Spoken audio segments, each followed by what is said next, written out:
The red dust swirled across the valley floor like spilled blood, carried on a wind that smelled of sage and coming rain. Claire Bennett pressed her palm against the rough adobe wall of the way station, squinting as another gust threatened to rip the worn cotton bonnet from her head.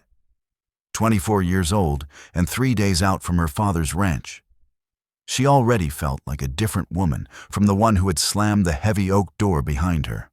"Stage ain't coming through till tomorrow, miss," the station keeper called from his perch on a wooden crate. His tobacco-stained beard twitched as he spoke, reminding Claire of a goat chewing cud.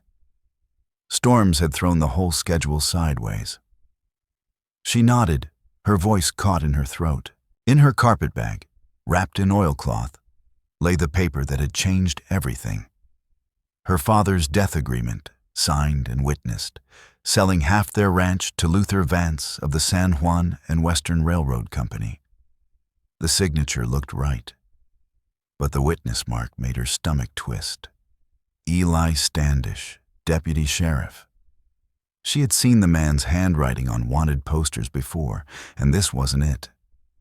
The wind picked up again, carrying the sharp clatter of hooves, not the steady clip-clop of travelers, but the urgent thunder of pursuit. Instinctively, Claire's hand moved to the small pistol her father had taught her to use, hidden in the folds of her traveling dress. 3 riders crested the ridge, leaving dust devils in their wake.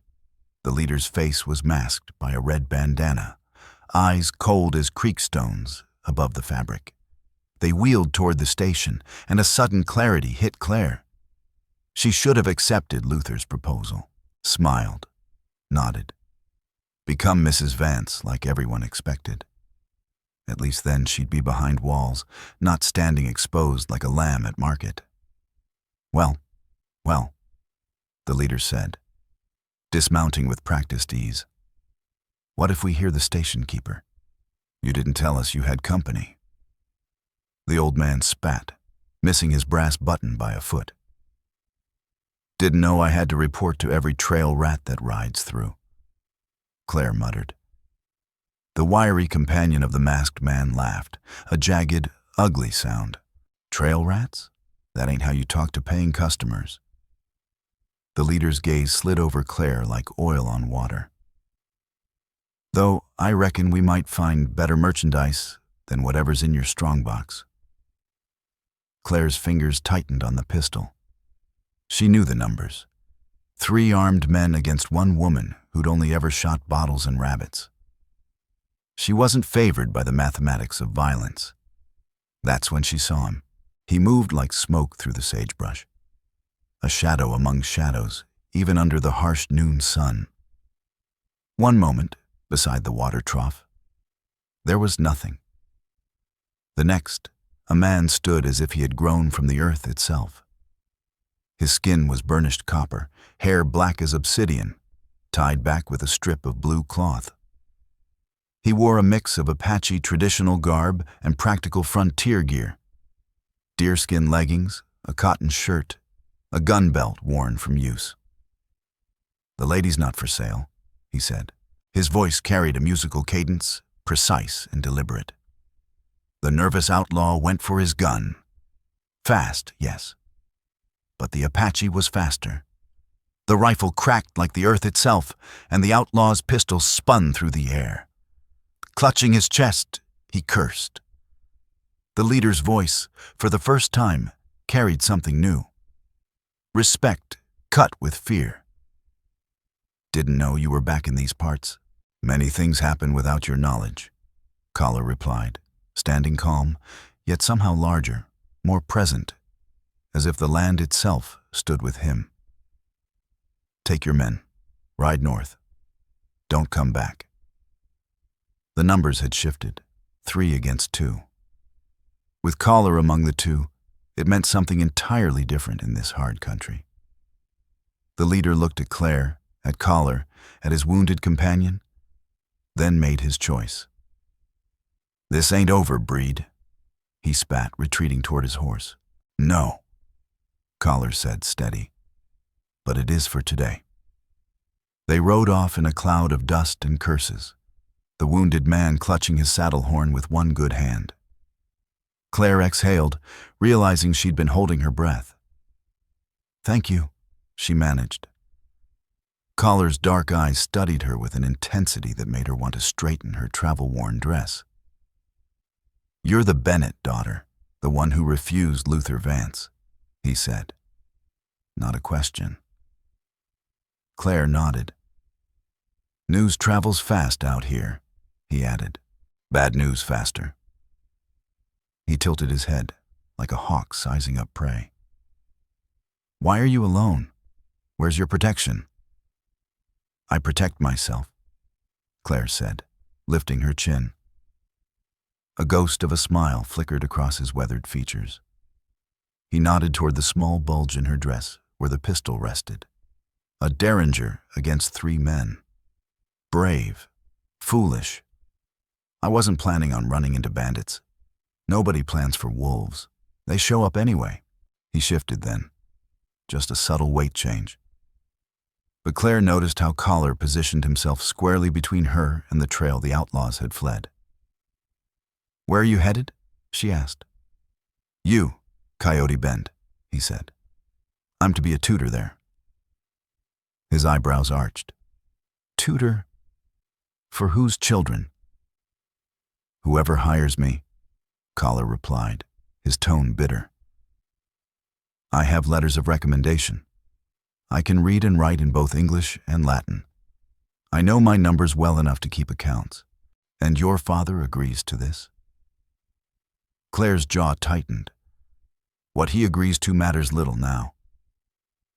Collar stayed silent for a long moment, and Claire noticed how the wind had stilled, how the desert's hush pressed around them. Somewhere off in the distance, a coyote yipped, lonely as a bell tolling over a graveyard. "I'm heading to Coyote Bend," he finally said. "My sister lives there. We can travel together." "I don't need—" "Those men were Vance's dogs," Claire said sharply. "They weren't here by accident." Collar interrupted. "You think they'll give up just because I spooked them once?" The truth hit Claire like ice water. Of course, Luther would send men after her. A woman who'd refused him, who'd run instead of feeding his pride, wouldn't go unpunished. And the desert was full of hazards if she met an accident on the trail. "Why would you help me?" she asked, breath catching. "You don't know me," she added. "I know Luther Vance," Collar said, the edge in his voice sharp as flint. "I know the railroad. I know what they planned for my people's grazing lands." He paused, choosing his words carefully. "And I know what it is to stand against them." The station keeper cleared his throat. "If you folks are done talking, might want to move inside. Sky's got that look." Claire glanced up and saw he was right. Clouds rolled over the distant mesas, dark and heavy with the promise of rain. In these parts, flash floods could turn a dry wash into a killing torrent in minutes. "We'll leave first light," Collar said, not asking.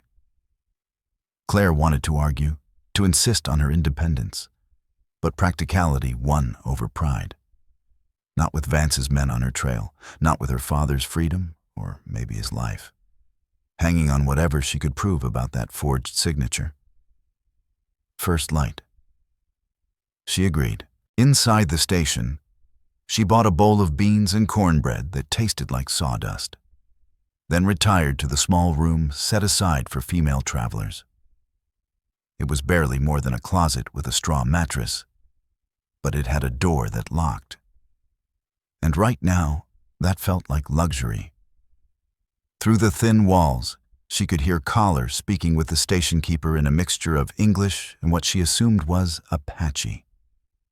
The rise and fall of the unfamiliar language was oddly comforting. Her mother, God rest her soul, had tried to teach her a few words of Irish Gaelic before the fever took her. But Patrick Bennett forbade it. "We're Americans now," he had said. "No good comes from looking back." But what good had come from looking forward? Her father had tried so hard to fit into this new world, to be a successful rancher, a respectable citizen. And where had it led? Debt, lies, and a daughter running through the desert like a fugitive. Claire unfolded the debt agreement by the dim candlelight. The main signature was flawless, each loop just as her father would write it. But that witness signature, she'd stake her life that Eli Standish had never written it. Who had, and why? Thunder rumbled overhead. The first fat drops of rain struck the roof. Claire folded the paper carefully and tucked it back into its oilcloth wrap. Tomorrow, she'd be in Coyote Bend. Tomorrow, she'd start finding answers. A knock at the door froze her in place. "Miss Bennett?" came Kohler's voice. "I'm leaving blankets outside your door. Desert nights get cold with rain." She waited until his footsteps faded. 2 thick wool blankets lay folded on the floor, smelling of sage and wood smoke. On top was a strip of blue cloth, like the one in his hair, woven with a pattern of mountains and stars. Claire picked it up, running her fingers over the tight weave. Each thread was deliberate, purposeful. A token. She didn't know enough of Apache customs to guess its meaning. Outside, the storm was building, turning the desert into a drum. Lightning flickering across her small room in stark flashes. Claire wrapped herself tightly in the blankets, looping the strip of blue cloth around her wrist like a bracelet, and tried not to dwell on what tomorrow might bring. Yet, her last thought before sleep claimed her was of dark, piercing eyes, and a voice that rumbled like distant thunder, and the way Kohler had positioned himself between her and danger, as if born for that very moment. In Boston or New York, such protection might have felt suffocating. But here, with the desert singing its harsh, relentless song outside her window, it was the first real sense of safety she'd known since uncovering that forged paper. A coyote yipped in the distance again, nearer now. And Claire pulled the blankets tighter around her shoulders. Tomorrow would bring its trials, but tonight, for the first time in days, she wasn't completely alone. Coyote Bend sprawled across the desert like a dog stretched in the sun, lazy, dusty, and ready to snap if provoked. Descending the final ridge, Claire counted 23 buildings. Most were adobe or rough-hewn timber, their red-brown walls rising naturally from the desert floor.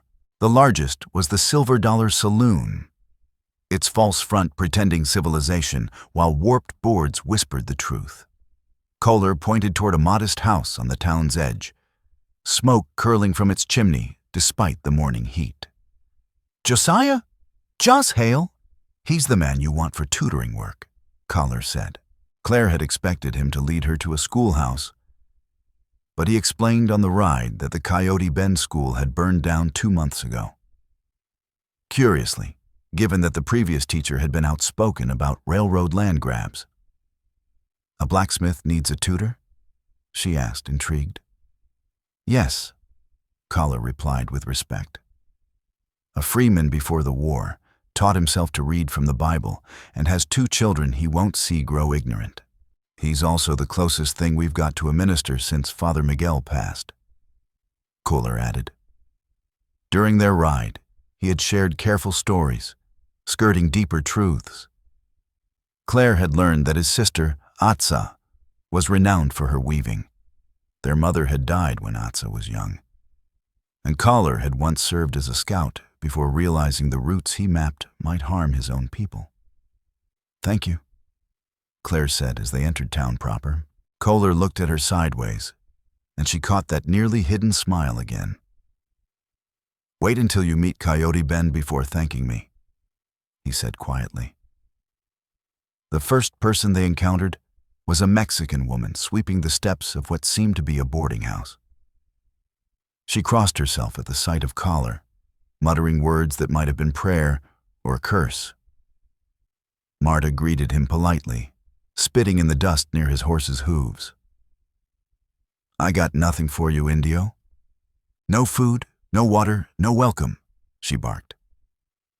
I'm not asking for anything, Collar said calmly. Just bringing Miss Bennet to town. Her sharp eyes turned to Claire, taking in her travel-stained dress, her carpet bag, the blue cloth tied around her wrist. Something shifted in her expression. Ah, the one who told Luther Vance where he could stick his marriage proposal. Come on, girl, you must be tired. I've got a room, clean and cheap. I thank you. But I need to see about work first, Claire replied. Work? Marta laughed, though her tone wasn't unkind. A lady looking for work in Coyote Bend. What times we live in. She jerked her chin toward the center of town. Best stop at Murphy's first. Let him know you're here. He runs the general store, also pretends to be mayor when the sheriff's gone, she advised. They moved on, aware of eyes tracking them. Faces in windows, men lounging outside the saloon, women pausing mid-errand. Most of the attention wasn't friendly, especially the looks aimed at Collar. Is it always like this? Claire asked quietly. Today's good, he replied. No one's thrown anything yet. Murphy's general store squatted on Main Street like a squat toad made of timber and false promises. The proprietor, thin and calculating, looked up as they entered. His gaze slid from Claire to Collar, lips tightening. We don't trade with Indians here, he said flatly. I'm not here to trade, Collar said, calm as still water, just escorting Miss Bennet. Murphy's demeanor shifted, like a weather vane in a shifting wind. Miss Bennet, of course. We heard you might be coming our way. Welcome to Coyote Bend. He came around the counter, wiping his hands on his apron. I'm Thomas Murphy, proprietor, and, well, what passes for authority when the sheriff's not around, which is most days. Where's the sheriff? Claire asked, though she suspected the answer. Oh, he's got a wide territory to cover, mostly up in Cedar Ridge. Deputy Eli Standish handles things here, Murphy explained. Claire's pulse quickened. Eli Standish. She knew the name. Murphy's eyes sharpened. Well, he keeps order, mostly, but between you and me, Murphy lowered his voice conspiratorially. He's got his own ways, real friendly with certain business interests, if you take my meaning. The shop door opened, and, as if on cue, Eli Standish himself stepped inside, looking younger than Claire had expected. Perhaps 30, pale eyes sharp under a waxed mustache. His deputy star caught the sunlight as he moved, hand resting casually on his coat at the hip. Well, he said, sizing Claire Bennet up and down in a way that made her skin crawl. Miss Bennet, Luther Vance said you might turn up here. His gaze flicked to Collar, expression hardening. Thought I told you to stick to your own kind. I go where I please, Collar said. That's so. Standish stepped closer, and Claire smelled whiskey and tobacco on him. Maybe you need a reminder about the weapons ordinance. No Indians carrying guns within town limits. Since when? Murphy asked, frowning. Since I say so, Standish said, teeth showing in a grin. Hand it over, Breed. Claire saw Kohler's jaw tighten, but he reached slowly for his gun belt. She stepped forward without thinking. That's not right. He saved me from bandits on the trail. He has every right. Ma'am, Standish interrupted. You're new. Let me explain how things work. I keep the peace. Part of keeping the peace, he continued, means making sure certain elements don't get ideas above their station. Now, your friend here can have his iron back when he leaves town, more generous than some would be. Collar unbuckled his gun belt and had handed it over with controlled motion, though tension ran through his shoulders. The careful blankness of his expression did not escape Claire. "Good boy," Standish said, and Claire felt her fists clench. "Now run along. I'm sure you've got sheep to tend or something." "I need to see my sister first," Collar said. "5 minutes," Standish replied. "Then you're gone. I'll see you in town after that. We'll have a different kind of conversation." Collar nodded once, then looked to Claire. Joss Hale's smithy is 2 streets over, the house with blue window frames. Tell him I sent you." Then he was gone, moving with that same fluid, effortless grace, leaving Claire facing Standish's knowing smirk. "Now Luther's mighty concerned about you," the deputy said. "Says you took something that belongs to him." "I took nothing but what was mine," Claire replied, forcing herself not to flinch. "Well, maybe we should take a look in that bag of yours, just to be sure," Standish said. "Leave the lady be, Eli," a deep voice said. A broad-shouldered man stood in the doorway, arms thick from years at the forge. It had to be Josiah Joss Hale. "Miss Bennett, I heard you might be looking for work," he said. "Mr. Hale?" Claire said, relief washing over her. "Yes, I am." "Then come along. My Sarah's got noon meal cooking, and we can talk." His eyes held Standish's steady gaze. "That is, if the deputy's done with his business," Standish muttered, hand twitching near his gun. "One of these days," Josiah said simply. "Cole, you're going to forget your place." "My place is right here," Josiah said evenly. "Where God put me. Same as yours, I reckon." The 2 men held each other's gaze before Standish spat on the floor and stalked out. Murphy let out a breath he hadn't realized he was holding. "You'll want to be careful," he said quietly. "Standish has Luther Vance's backing, and that makes him near untouchable," Josiah observed. "Near isn't the same as completely." "Miss Bennett, shall we?" Josiah asked. Claire followed, aware of whispers that trailed them. The smithy was indeed 2 streets over, a solid building with blue-painted window frames defying the dust and despair of the rest of the town. Behind it stood a small house with a thriving vegetable garden. "Sarah," Josiah called, "we have company." A woman stepped from the house, wiping flour-dusted hands on her apron. Her strength was as evident as her beauty, hair wrapped in a colorful cloth, smile warm but cautious. "This is Miss Bennett," Josiah said. "The one Collar mentioned." Sarah Hale's expression softened. "If Collar vouches for you, then you're welcome here. Come, sit." "You look ready to drop," she said. Inside, the house was small but spotless. Books stacked on every surface, and 2 children bent over slates at the kitchen table. They looked up as Claire Bennett entered. A boy of perhaps 10 and a girl of 7, both carrying their father's steady gaze and their mother's quick intelligence. "Sam, Ruth, this might be your new teacher," Sarah said. The children exchanged glances. "Can she shoot?" Sam asked. "Sam," his mother scolded. "It's important," the boy insisted. "Last teacher couldn't shoot, and look what happened to the schoolhouse." "That was an accident," Josiah said, though Claire caught the hint of doubt in his voice. "I can shoot," Claire said. "My father taught me." "Good." Josiah nodded. Ruth piped up. "Can you read Latin? Papa's teaching us, but he says my pronunciation's probably wrong." "I can," Claire said. "And some of the hard ones?" Sam asked. "Papa says if we're going to keep the books for the smithy someday, we need to know more than just adding and subtracting." The children exchanged another silent look. Then Ruth smiled. "You'll do."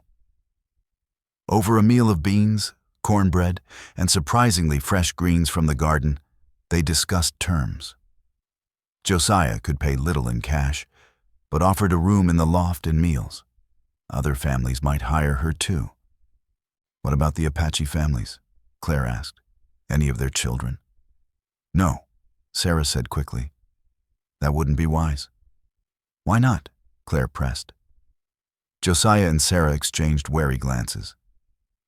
Things are tense enough. Josiah finally spoke. The railroads have been surveying, making promises to some, threats to others. Reservation boundaries are disputed. Having their children in town, learning alongside white children, it would stir trouble we don't need. Claire thought of Collar, of the dignity in his bearing, and the injustice of standards that took his gun.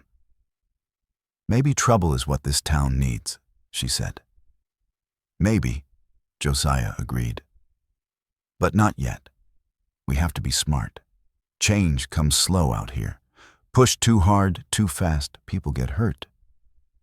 After the meal, Claire was shown to the loft room.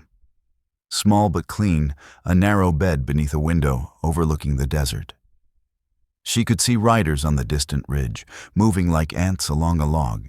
Miss Ruth, Claire heard, I brought you water for washing. Thank you, she said, accepting the pitcher gratefully. Ruth lingered. Is it true you told Mr. Vance you wouldn't marry him? Yes. Weren't you scared? Claire considered carefully. Yes, but being scared doesn't mean you do wrong just because it's easier. Ruth nodded solemnly. Papa says courage isn't not being scared. It's being scared and doing right anyway. Your papa's a wise man, Claire said, after the girl left. Claire unpacked her few belongings. The forged document was hidden beneath the mattress. Not ideal, but it would do for now. From the window, she watched the sun beginning its descent toward the western mountains.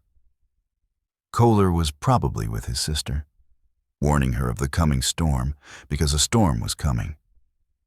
Claire could feel it in the way Standish had looked at her, in Murphy's calculating eyes, in the tension flowing through town like a hidden river. A knock at the door startled her. Sarah stood there, arms full of fabric. Thought you might like something fresh to wear, she said. These were mine before the children came. They should fit well enough? Claire asked. You can, and you will, Sarah said firmly. Tomorrow's Sunday. Josiah holds services in the smithy for anyone who cares to come. Good for folks to see you there, looking respectable. Some were already talking, wondering about the woman traveling with an Apache man. He saved my life, Claire said quietly.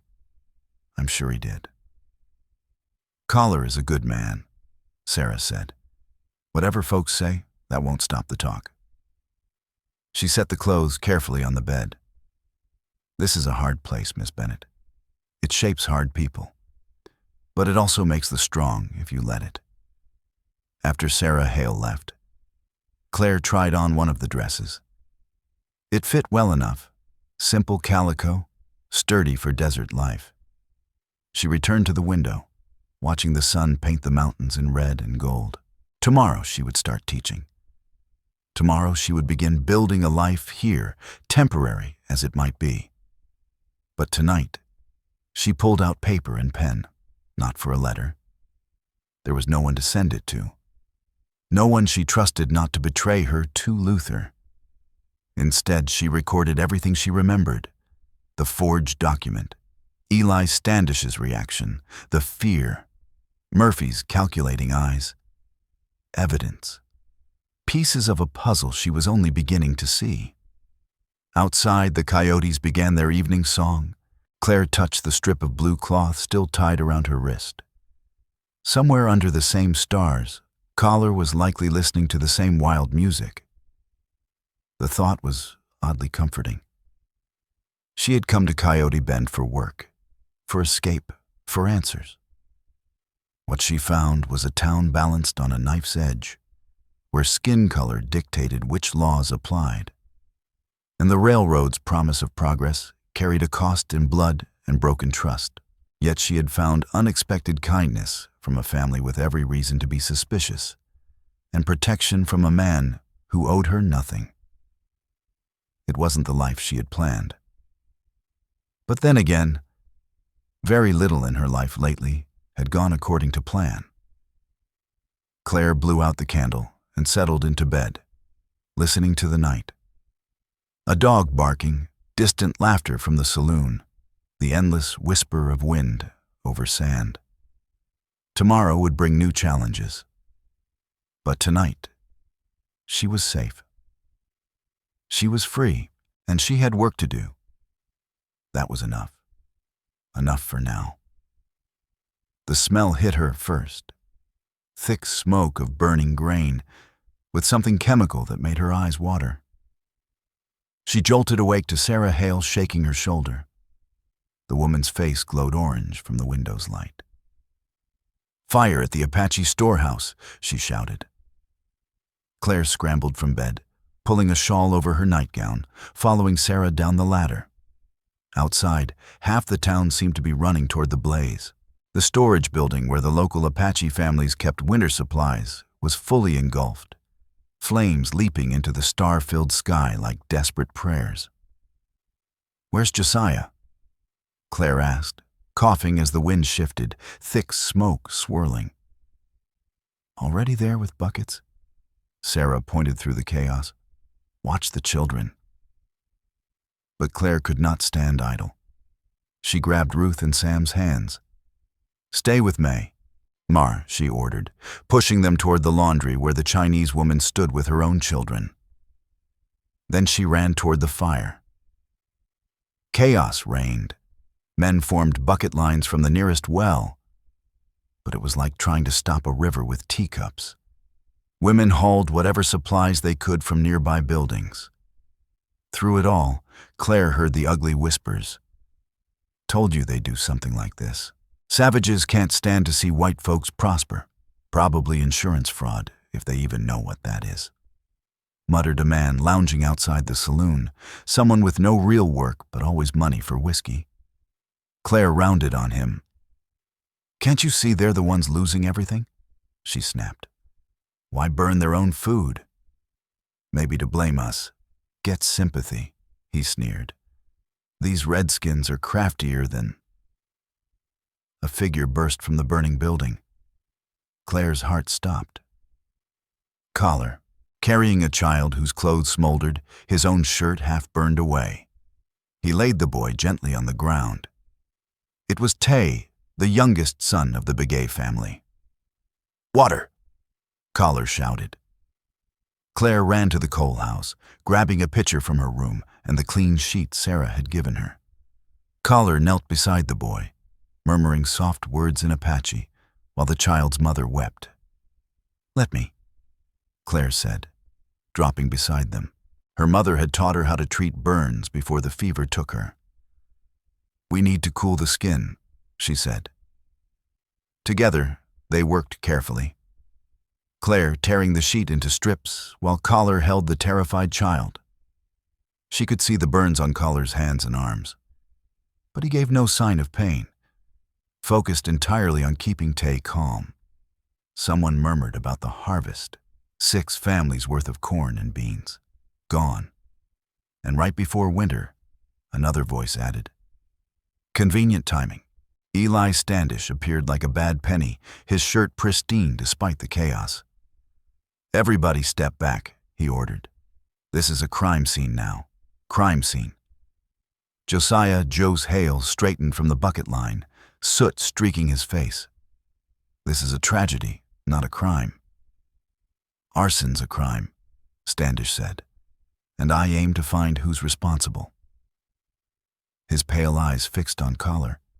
"You were here mighty quick." "I saw the flames from the ridge," Collar said without looking up from Tay. "I rode as fast as I could." "That so? And what were you doing out on the ridge at night?" "Looking for my horses. They broke fence earlier. Convenient." Standish hooked his thumbs in his gun belt. "Find them." "Does it matter?" Caller's voice was calm, though the edge underneath was clear. There's a child hurt here.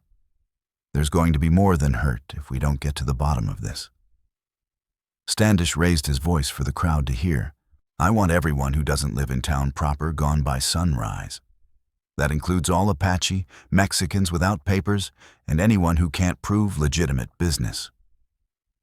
You can't do that, Claire said, standing. These people just lost everything. Where are they supposed to go? Standish's smile was cold. Not my problem, Miss Bennett. But I'd be careful which side you're taking here. Might give folks the wrong idea about you. The only wrong idea, Josiah said, stepping forward, is thinking you have the authority to exile people without cause. I've got all the cause I need, Standish said, gesturing at the dying flames. Destruction, suspicion of arson, public safety. His eyes scanned the crowd, many nodding. Good folks of Coyote Bend deserve a sound sleep without fear of being burned in their beds. Claire saw the trap closing. The fire had given Standish exactly what he needed. Fear he could shape into law he could wield as a weapon. As she helped Collar bind his burned hands with wet cloth, she noticed something that made her stomach drop. Boot prints in the ash near the building's base. Large boots, distinctive worn heels, moving away from the structure. She'd seen that wear pattern earlier in Murphy's store when a Briggs man came in for tobacco. Collar, she whispered. Look at the tracks. His dark eyes followed her gesture, understanding dawning. Before either could speak, Atza appeared through the smoke like a determined ghost. Smaller than Claire had expected, but moving with the same fluid grace, eyes fierce and intelligent. Brother, she said first in accented English, then switched to rapid Apache. Collar's expression darkened with each word. What is it? Claire asked. The fire started in 3 places. Collar translated. My sister found remnants of torches, pine pitch, and kerosene. No Apache uses such things. Then we need to tell, Claire began. But Collar's look stopped her. Tell who? The deputy who wants us gone? The townspeople who already think we're guilty? He shook his head. Truth doesn't matter when people want to believe lies, Claire said to herself. But she hadn't come this far to give up. Mr. Collar, she called, might I borrow a lantern? 20 minutes later, she returned with Josiah, having traced the boot prints behind the saloon where someone had tried to burn the remnants of a torch. The smell of kerosene was strong. In the dirt lay a torn piece of paper stamped with a railroad company seal.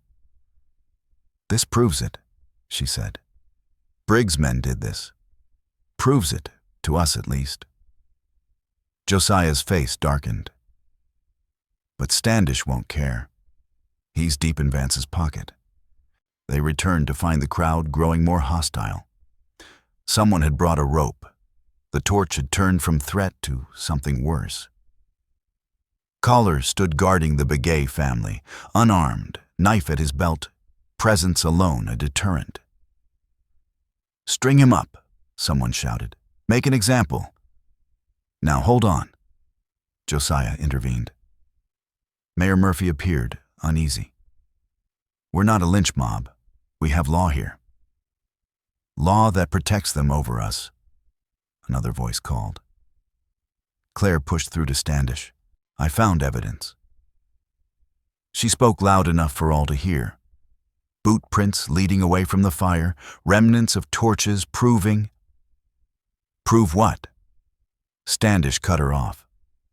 That you're so sweet on this buck you'll say anything? He raised his voice. Folks, Miss Bennett here's been through a trial. Turned down a good man's proposal, ran off on her own. Not surprising she's confused about where her loyalties lie, a voice continued. The insult burned, but Claire held her ground. My loyalties lie with the truth, Claire said. Truth is, Standish went on, we've got burned property and Apache on the scene. That's enough for any court. He drew his pistol. Collar, you're under arrest for arson and endangering a child. No. Atsa stepped between them, and Claire saw the small weaver's knife in her hands, sharp and dangerous. Atsa, don't. Kohler said quietly. Put it down. They'll hang you, his sister said in English, so everyone could understand. They'll murder you for their own crime. Maybe, maybe not. But if you fight, they'll kill us both. And then who protects the others? Collar's voice was taut as wire. Claire moved to stand beside Atsa. Sarah Hale appeared next, and Marta. Even May stepped forward, her limited English matched by boundless courage. You'll have to arrest all of us, Claire said. Standish's face darkened. Don't test me, woman. Then the sound came, hoofbeats rolling like thunder over the ridge. Riders appeared, not Vance's men, but soldiers from Fort Wingate. At their head, a figure Claire recognized from her father's dealings, Captain Grant. James Grant, she murmured, a fair man by frontier standards. What's all this? He swung down from his horse, taking in the scene with practiced eyes. Deputy Standish, why are you pointing a weapon at unarmed women? Military's got no jurisdiction here. Standish blustered. We do when federal property's involved. And funny thing, the burned building was on land still technically owned by the government, pending final survey. That makes this our business, Morrison said mildly. Claire felt the crowd's mood shift like wind changing direction. Federal involvement meant real investigation, real consequences. Standish holstered his weapon, reluctantly. I want depositions from everyone, Grant continued. Everyone. My men will maintain order until we sort this out. He turned to Collar. You're hurt. I'll heal you, Collar said. See that you do. I want your statement first thing, Grant instructed. Rest of you, go home. Show's over. And if I hear any vigilante nonsense, you'll answer to me personally. The crowd dispersed slowly, muttering. Standish shot Claire a look promising retribution. But he too faded into the night. Only then did Collar sway on his feet, pain finally showing. Stubborn fool, Atsa muttered, catching his arm. Come, I have salve for burns. I'll help. Claire followed. They made their way to Josiah's stable, lantern light casting long shadows along the walls. Atsa mixed herbs into a paste, the scent of sage and medicinal plants filling the air. Claire helped Collar remove the remnants of his shirt. The burns were worse than she had thought, angry red welts covering his arms and back. This will hurt, Atsa warned. Everything hurts, Collar said philosophically. Pain just means you're still alive to feel it. As the women worked, Claire studied his scars, not only from tonight, but older ones.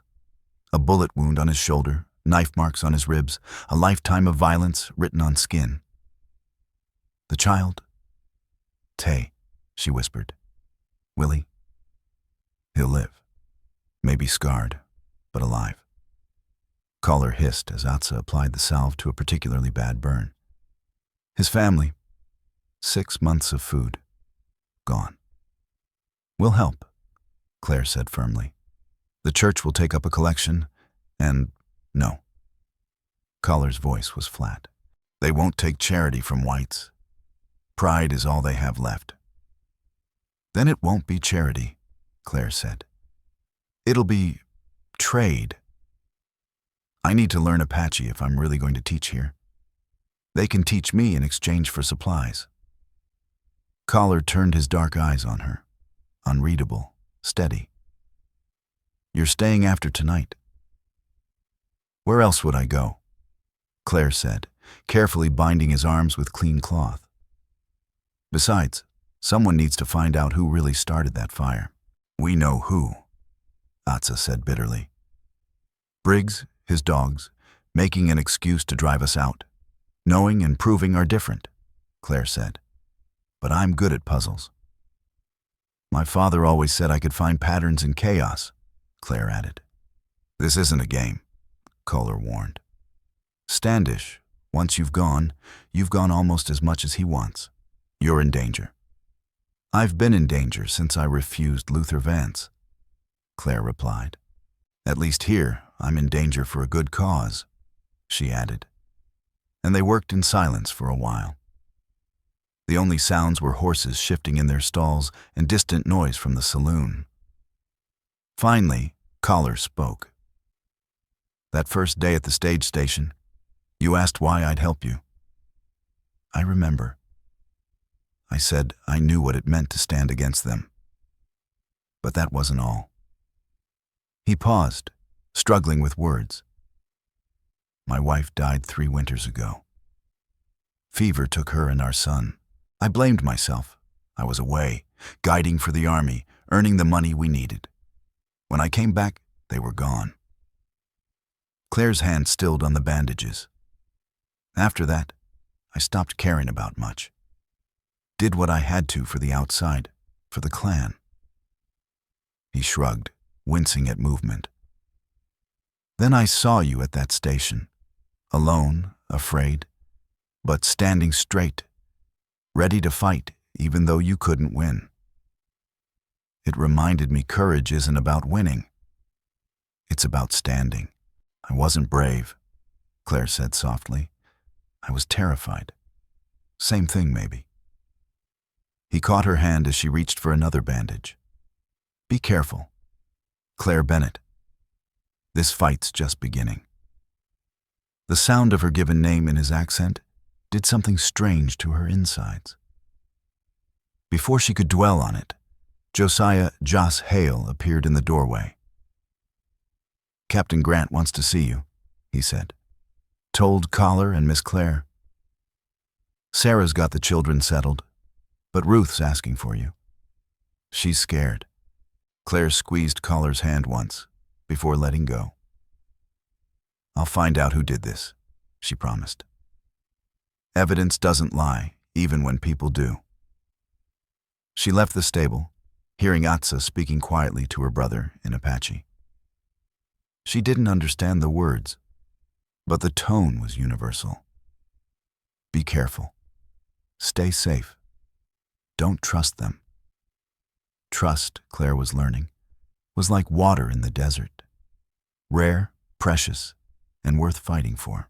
She touched the blue cloth still wrapped around her wrist and went to comfort a frightened child, carrying with her the smell of smoke and sage and the memory of scarred hands, gentle despite their pain. The war for Coyote Bend had begun with fire. Claire intended to fight it with truth. The sandstorm hit just after they'd passed Devil's Backbone, a wall of red dust turning day into twilight. Claire pulled her shawl over her face, squinting through grit and wind as their small party sought shelter. They had left Coyote Bend 3 days ago. Claire, Kohler, and Atsa were heading for Fort Wingate, where Captain Grant waited to take Claire's full testimony about the fire and the forged documents. Kohler pointed through the storm to a narrow canyon cutting into the mesa. His voice was nearly lost in the howling wind. The old shepherd's cave, he shouted. They fought their way into the shelter, horses protesting, sand finding every gap in their clothing. The cave was deeper than it appeared, worn smooth by centuries of wind and water. As they moved further in, the storm's roar faded to a distant moan. We'll wait it out here, Kohler said. Already working to calm the horses, his movements stiff from his burns, though he never admitted it. Atsa unpacked their supplies with practiced efficiency, while Claire helped secure the animals in the dim light filtered through the storm. Everything took on a strange, otherworldly quality.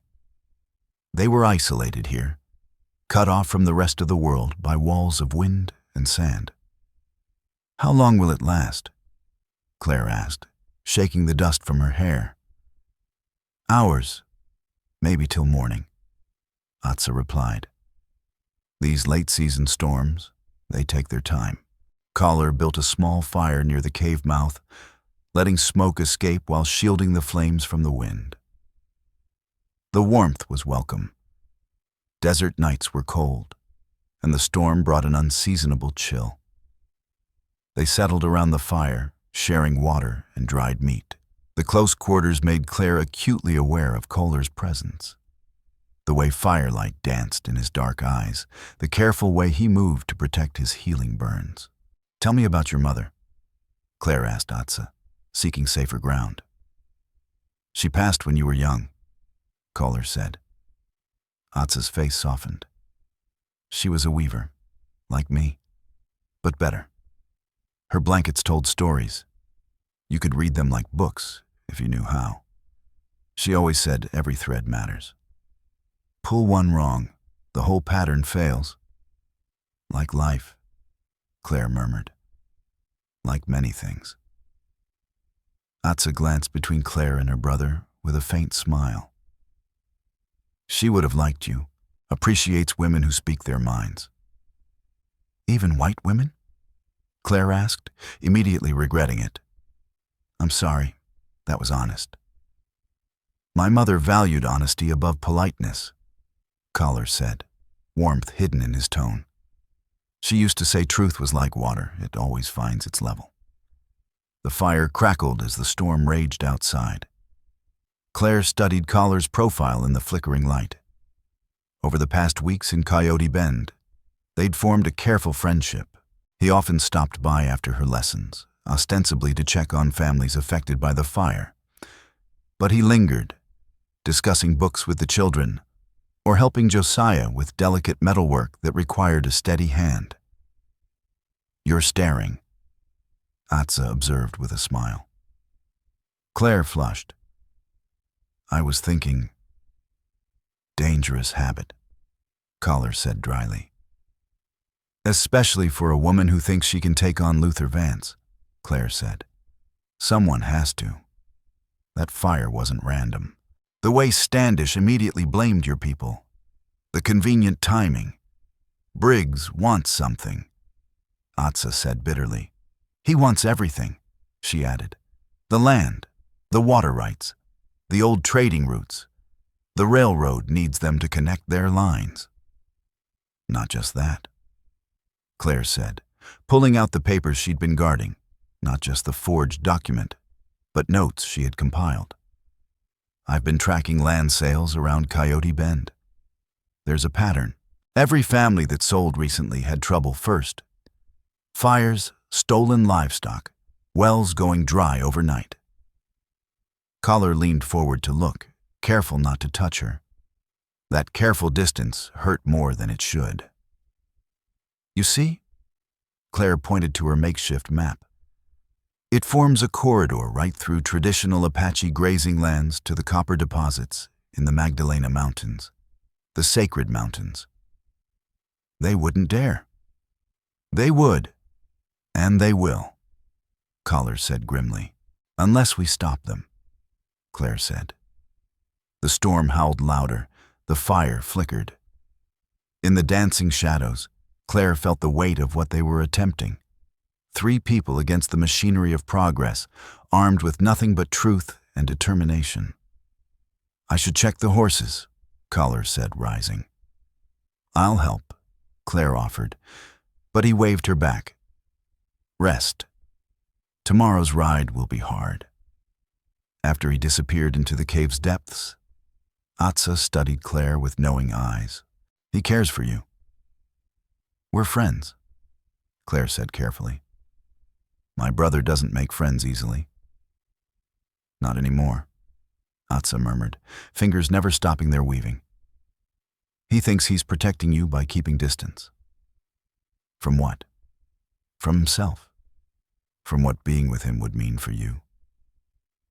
Atsa's voice was gentle, but frank. "A white woman who takes up with an Apache man, become something else in the eyes of your people. No longer respectable, no longer safe. Claire thought of her own reputation, already tattered from refusing Vance. I've never been particularly respectable, but I've been safe. Relatively. Atsa tied off a thread. That would be the end of it. They sat in silence, listening to the storm and the echo of Collar's movements with the horses. Finally, Claire spoke. I've spent my whole life being what others expected. Good daughter, potential good wife, keeper of proprieties. And where did it lead? She continued, meeting Atsa's gaze. A father in debt and a man who thinks he can own me? I'm tired of just being safe. Atsa smiled. As I said, my mother would have liked you. When Kola returned, he brought news. The storm's weakening. We can move at first light. He settled back by the fire, sitting slightly closer than before, and Claire noticed. I've been thinking about Fort Wingate, he said. Captain Grant is fair, but he's still Army. He'll need more than testimony. We have the documents. Papers can be disputed. We need a witness. Someone who'll speak against Vance, Atsa asked. Who would dare? Claire remembered. Marta. That first day, she mentioned Vance asking about me before I arrived. She knows something. She won't testify, Collar said. She has grandchildren to protect. Then we need another way. Claire stared into the fire, mind racing. What about the surveyor? Someone's been mapping those routes for the railroad. Harrison, Collar supplied. Tom Harrison. But he's Vance's man through and through. Every man has a price, Claire said. We just need to find his. The conversation continued, planning, plotting, but beneath it pulsed a quiet awareness, lit by the firelight. Their hands brushed as they reached for water. Neither pulled away. When the cold deepened and they arranged their bedrolls, Atsa placed hers on the far side of the fire, leaving Claire and Collar side by side for warmth. The storm brings cold, Atsa said innocently, lying down in the darkness. The fire burned low, the storm fading to whispers. Claire felt every breath, every subtle movement. Then Collar spoke so quietly, she almost missed it. That day in the stable, when you tended my burns. You didn't flinch. Why would I? Most white women would, from the scars, if nothing else. Claire turned onto her side, facing him, features barely visible in the darkness. I'm not most women. No, he agreed. You're not. The silence stretched, full of possibilities. Then Claire felt his hand find hers, calloused fingers, gentle, intertwining with hers. This is dangerous, he said. Everything worth doing is, she replied. He was quiet so long she thought he'd fallen asleep. I haven't since my wife died. I haven't wanted. He struggled for words. You make me want things I thought were buried with her. Claire squeezed his hand. Is that wrong? My people believe the dead want us to live, to love again. But knowing and doing. He turned toward her, eyes reflecting the ember's glow. You don't understand what you'd be giving up. Your own people would turn from you, call you things that would make simple insults seem kind. What would they call me? She asked. Some would understand. Others. He smiled sadly. I stopped living for others' approval long ago.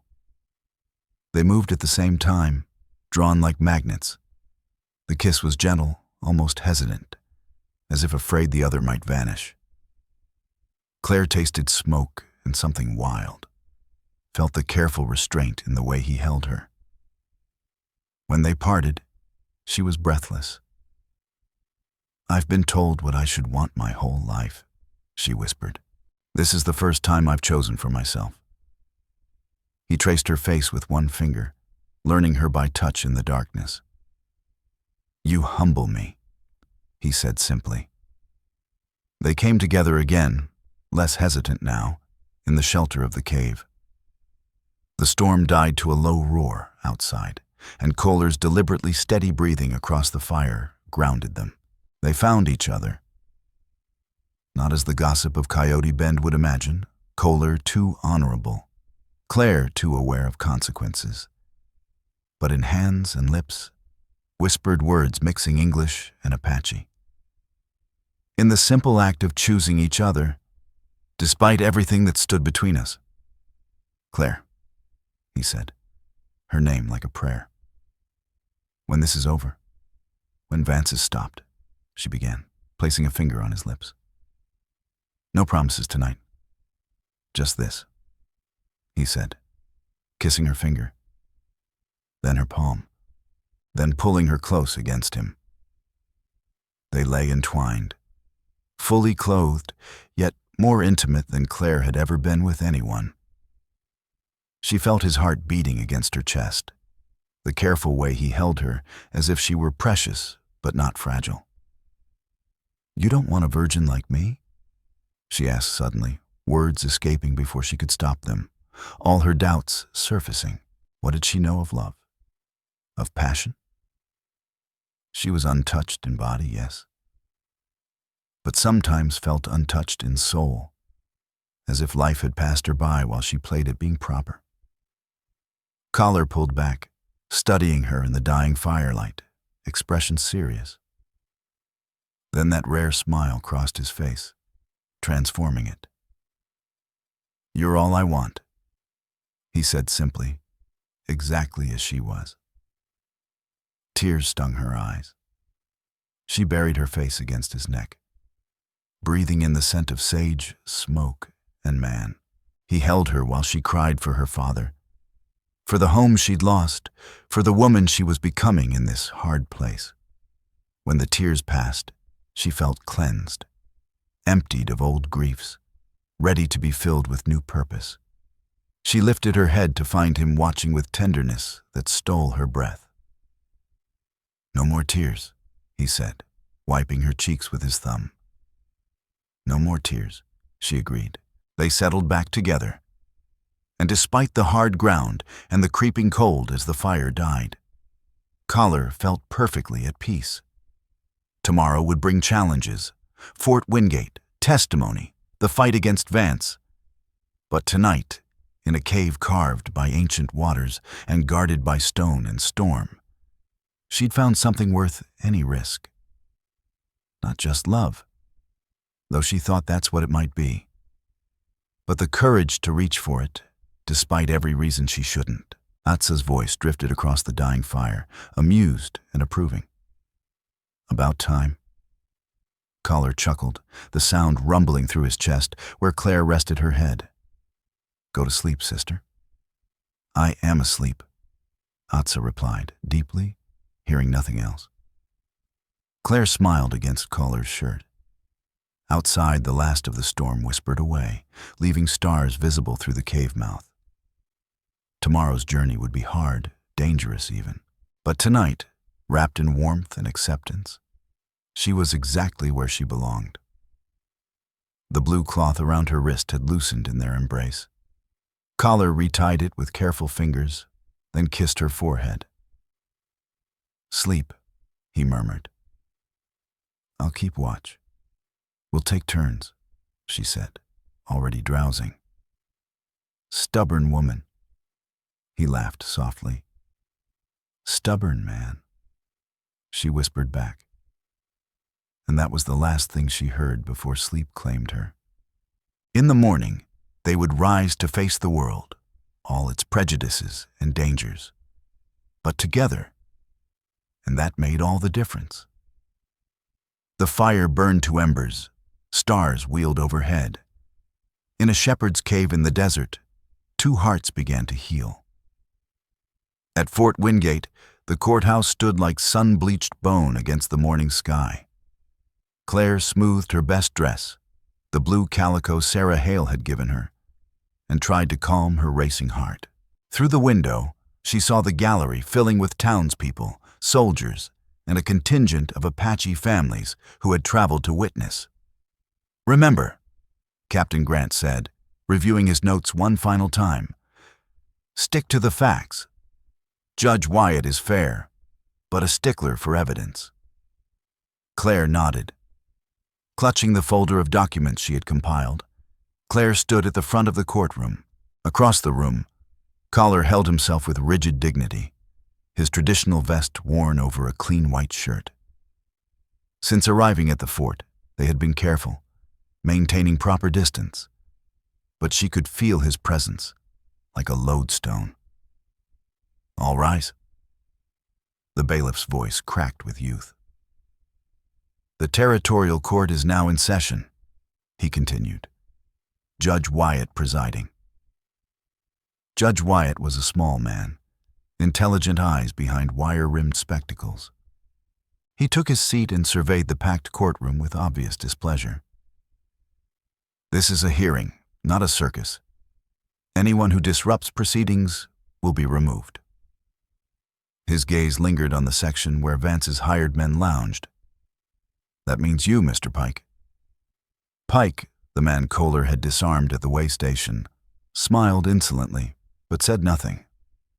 "Captain Grant, present your case," Judge Wyatt instructed. "Your Honor, we are investigating multiple instances of fraud, intimidation, and arson connected to land acquisitions around Coyote Bend. Miss Claire Bennett has evidence." The courtroom door burst open. Deputy Eli Standish strode in, spurs ringing on the wooden floor. Behind him marched 6 men wearing badges Claire did not recognize. "Your Honor," Standish announced, "I am placing Collar under arrest for sedition and armed insurrection against lawful authority." The courtroom erupted. Judge Wyatt hammered his gavel repeatedly. "Order. Deputy Standish, on whose authority?" "Governor's Special Commission." Standish produced a paper with an official seal. "Given recent Apache troubles up north, we've been granted emergency powers to detain any hostile elements." "This is outrageous," Captain Grant said. "Kohler has committed no crime." "He threatened a peace officer," Standish interrupted. "Multiple witnesses saw him draw a weapon on me last month." After Collar's property had been confiscated illegally, Claire could not remain silent. "Your Honor, this is nothing but intimidation," she said sharply. Judge Wyatt's voice was firm. "You will have your turn to speak." He studied the governor's order, frowning. "This appears to be an order. Deputy, but highly irregular. Mr. Kohler, do you have counsel?" "I speak for myself," Collar said, voice carrying despite the chaos. "I have drawn no weapon on any man except in defense of innocent life." "He's lying." Pike jumped up. "I saw him threaten the deputy just last week." "Interesting," Judge Wyatt observed. "You are eager to testify, Mr. Pike. Perhaps you'd like to do so under oath?" Pike's enthusiasm dimmed visibly. A new voice spoke from the gallery. Josiah "Joss" Hale stood, hat in hand. "I'd like to testify to this man's character, if the court permits." And Marta struggled to her feet. "I have something to say about Deputy Standish and his law." More voices rose. The Mexican carpenter whose son Collar had taught to track, May, the Chinese laundress whose husband Collar had helped dig a new well. Even young Tay, still bandaged from the fire, stood with his mother. "Enough." Standish's hand moved toward his gun.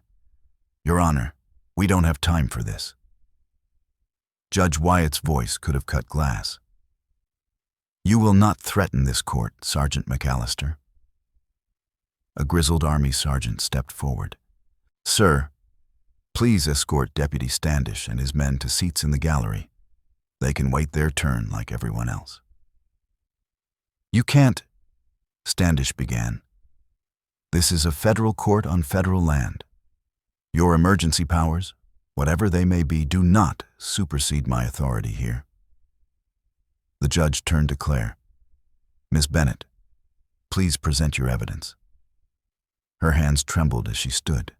This was it, their chance. She opened her folder. Your Honor, I have here a land deed supposedly signed by my father and witnessed by Deputy Standish.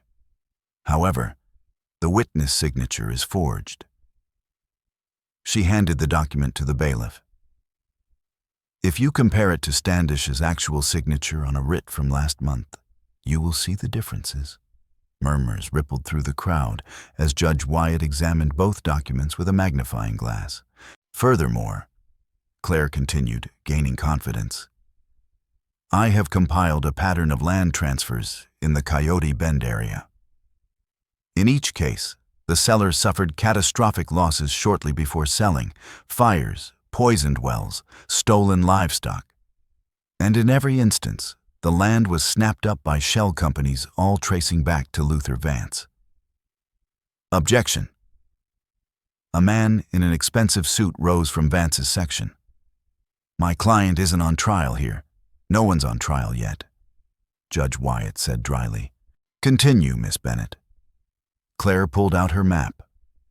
The purchased lands form a corridor straight through traditional Apache grazing grounds to the copper deposits in the Magdalena Mountains.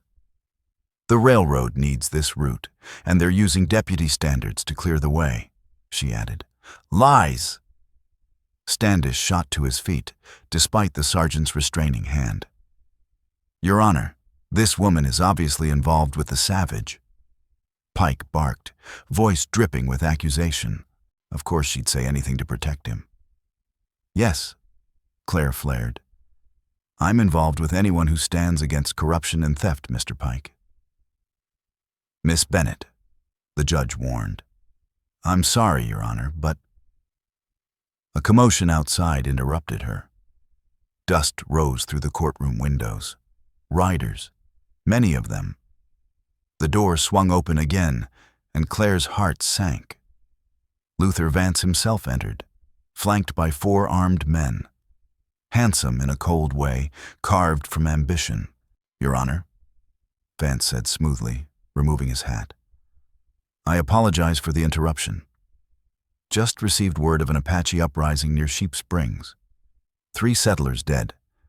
I require Deputy Standish and his men immediately. How convenient, Captain Grant muttered under his breath. Judge Wyatt's eyes narrowed. Mr. Vance, your timing is suspicious, to say the least. Justice delayed is justice denied. Surely you wouldn't keep peace officers from responding to an emergency, Vance replied, eyes finding Claire. Hello, Claire. Looking well, considering your recent adventures, he said. That's all after everything between us, Claire answered coldly. His smile was predatory. Your father sends his regards. By the way, he's quite worried about you. Amazing how quickly debts pile up when the principal holder calls them in. The threat was clear. Submit, or watch her father lose everything. Your Honor, Collar spoke for the first time in many minutes. If there's truly trouble at Sheep Springs, let me go. I know the family there.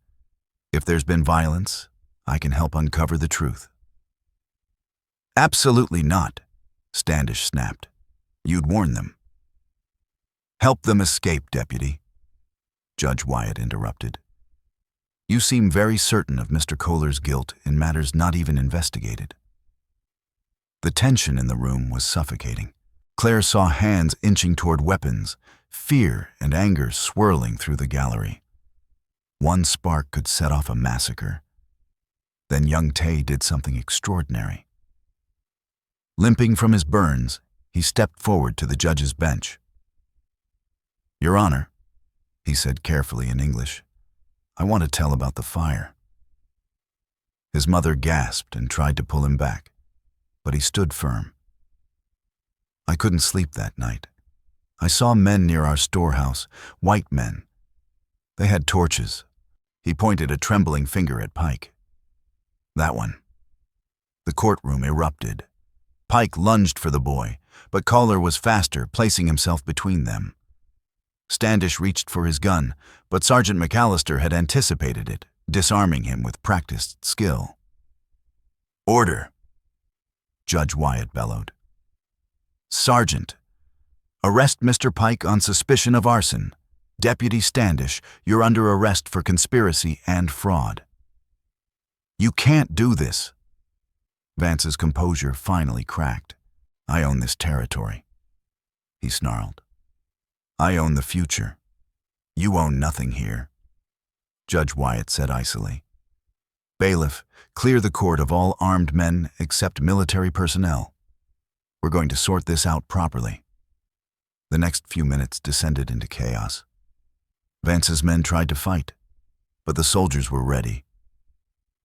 Claire found herself pressed against the wall as bodies surged past, the room filled with dust, sweat, and fear. Through it all, Claire kept her eyes on Collar, standing like a mountain against the storm, protecting the Beige family. When order was finally restored, half of Vance's men were in shackles. Vance himself sat rigid with fury, his lawyer whispering urgently in his ear.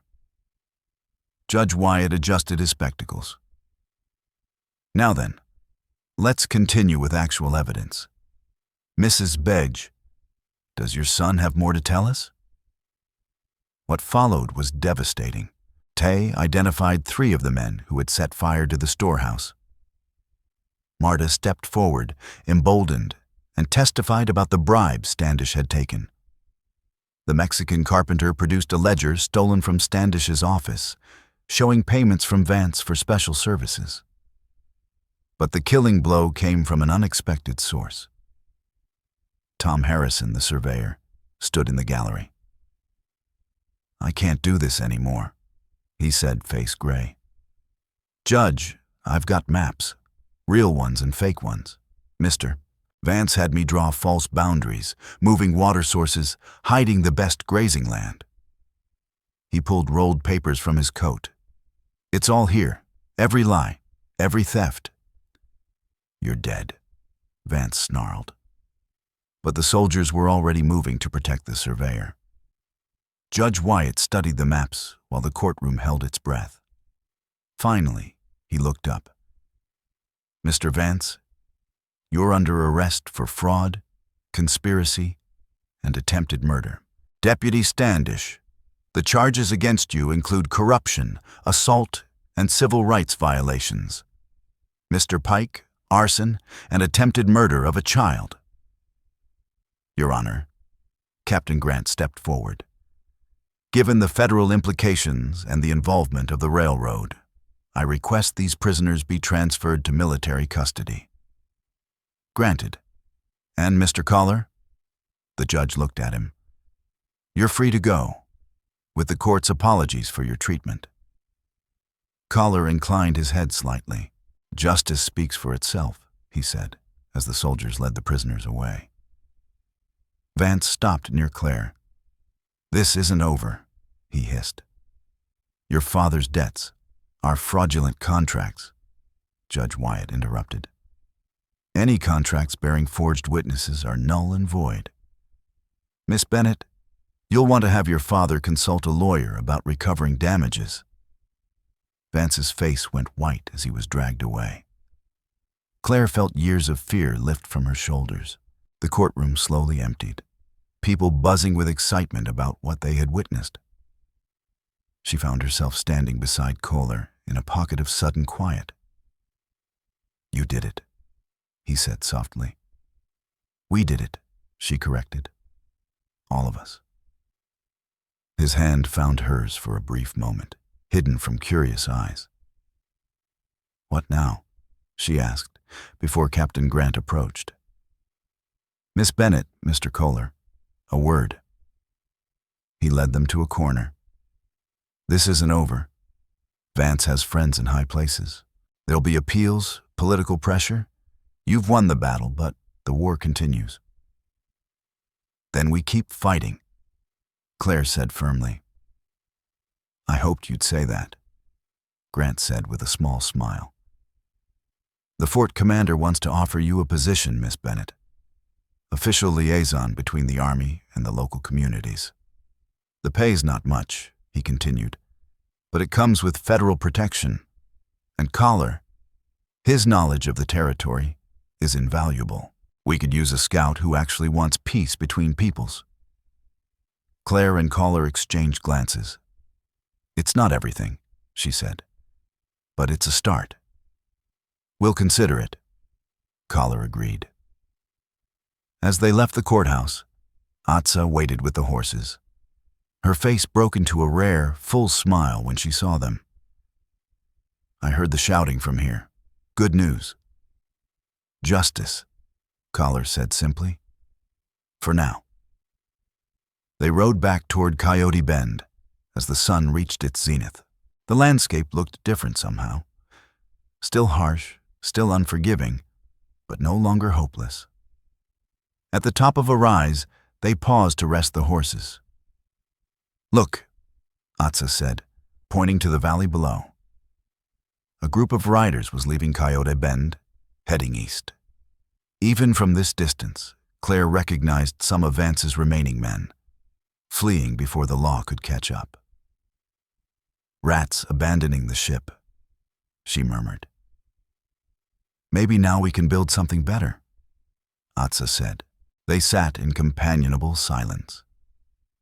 Watching the swirling dust of departure, Claire thought of her father, of the letters she would write telling him the debts were null and void, of the children waiting for their lessons, of a future stretching out before them, uncertain, but finally theirs to shape.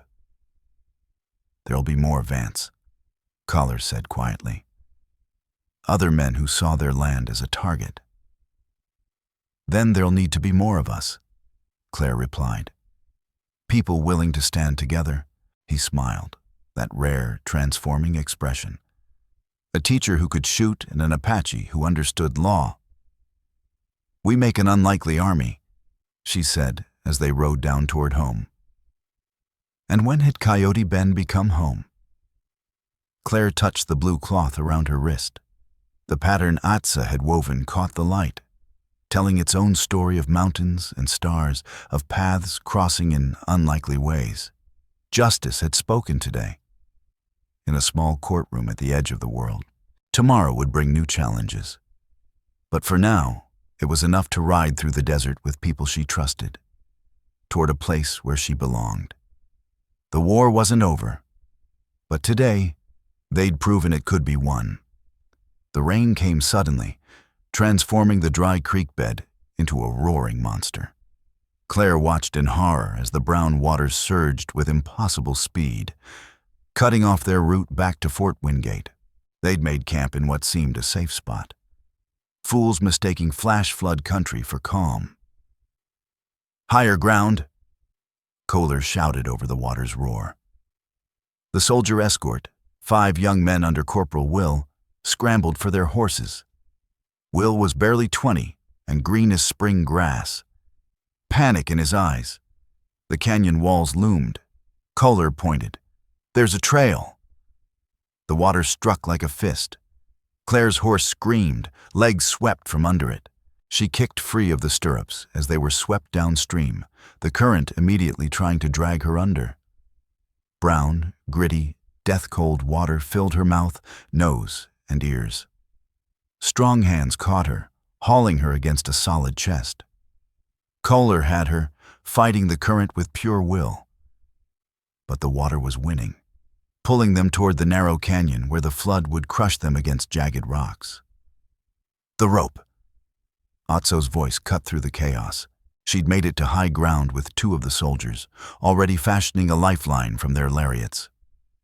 Collar caught the rope with one hand, the other locked around Claire's waist. The current tried to tear them apart, but he held on with strength born of desperation. Inch by agonizing inch, they were pulled toward safety. They collapsed on the ledge, coughing up muddy water. Claire's hands were bleeding from the rocks. her dress torn to rags. But she was alive. Below them, the flood raged, carrying away supplies, evidence, everything. "Will, sound off," Collar called. Here the corporal had made it to the opposite bank with 2 men. But Dave and Mitch, stranded midstream, clung to a dead tree in the middle of the torrent. The tree shifted, groaned, and began to roll. "No time," Collar said, moving quickly. He took the rope from Otso and tied it around his waist. "Hold this. Whatever happens, hold it." "Collar, no." Claire grabbed his arm. "It's suicide." He looked at her, and she saw everything in his eyes. Love, determination, the quiet acceptance of necessary risk. "Hold the rope," he said softly, and then dove. The water took him immediately, but he swam with powerful strokes, using the current instead of fighting it. He reached the tree just as it began to break free. Dave, the younger soldier, was unconscious. Mitch's face was pale with terror. "Take him," Collar shouted, pushing Dave toward Mitch. "I'll support you, swim." Together, they struck out for shore. Collar kept Dave's head above water, while Mitch pulled them forward. The rope went taut. Claire, Otso, and the 2 soldiers on their ledge pulled with everything they had. They almost made it. Then the tree, finally freed, came spinning down the flood like a battering ram. "Look out!" Claire screamed. Collar saw it coming and shoved Mitchell and Dave toward the shore with the last of his strength. The tree struck him across the back with a sound like a cannon blast. He went under, disappearing from sight. No. Claire would have leapt in after him, but Otso held her back with surprising strength. "Wait," Otso commanded. "Trust him." The rope remained taut, quivering in the torrent. Then, as if by miracle, Collar's head broke the surface 20 feet downstream. He was battered, moving sluggishly, but alive, and struggling to return. They hauled him in like a netted fish. He collapsed on the ledge, blood seeping through his shirt where the tree had hit. Mitchell and Dave, pulled to safety by the soldiers on the far bank, shouted their thanks across the water. "Fool," Claire murmured, cradling his head in her lap. "Brave, noble fool." He smiled weakly. "Soldiers would have done the same for me." "Would they?"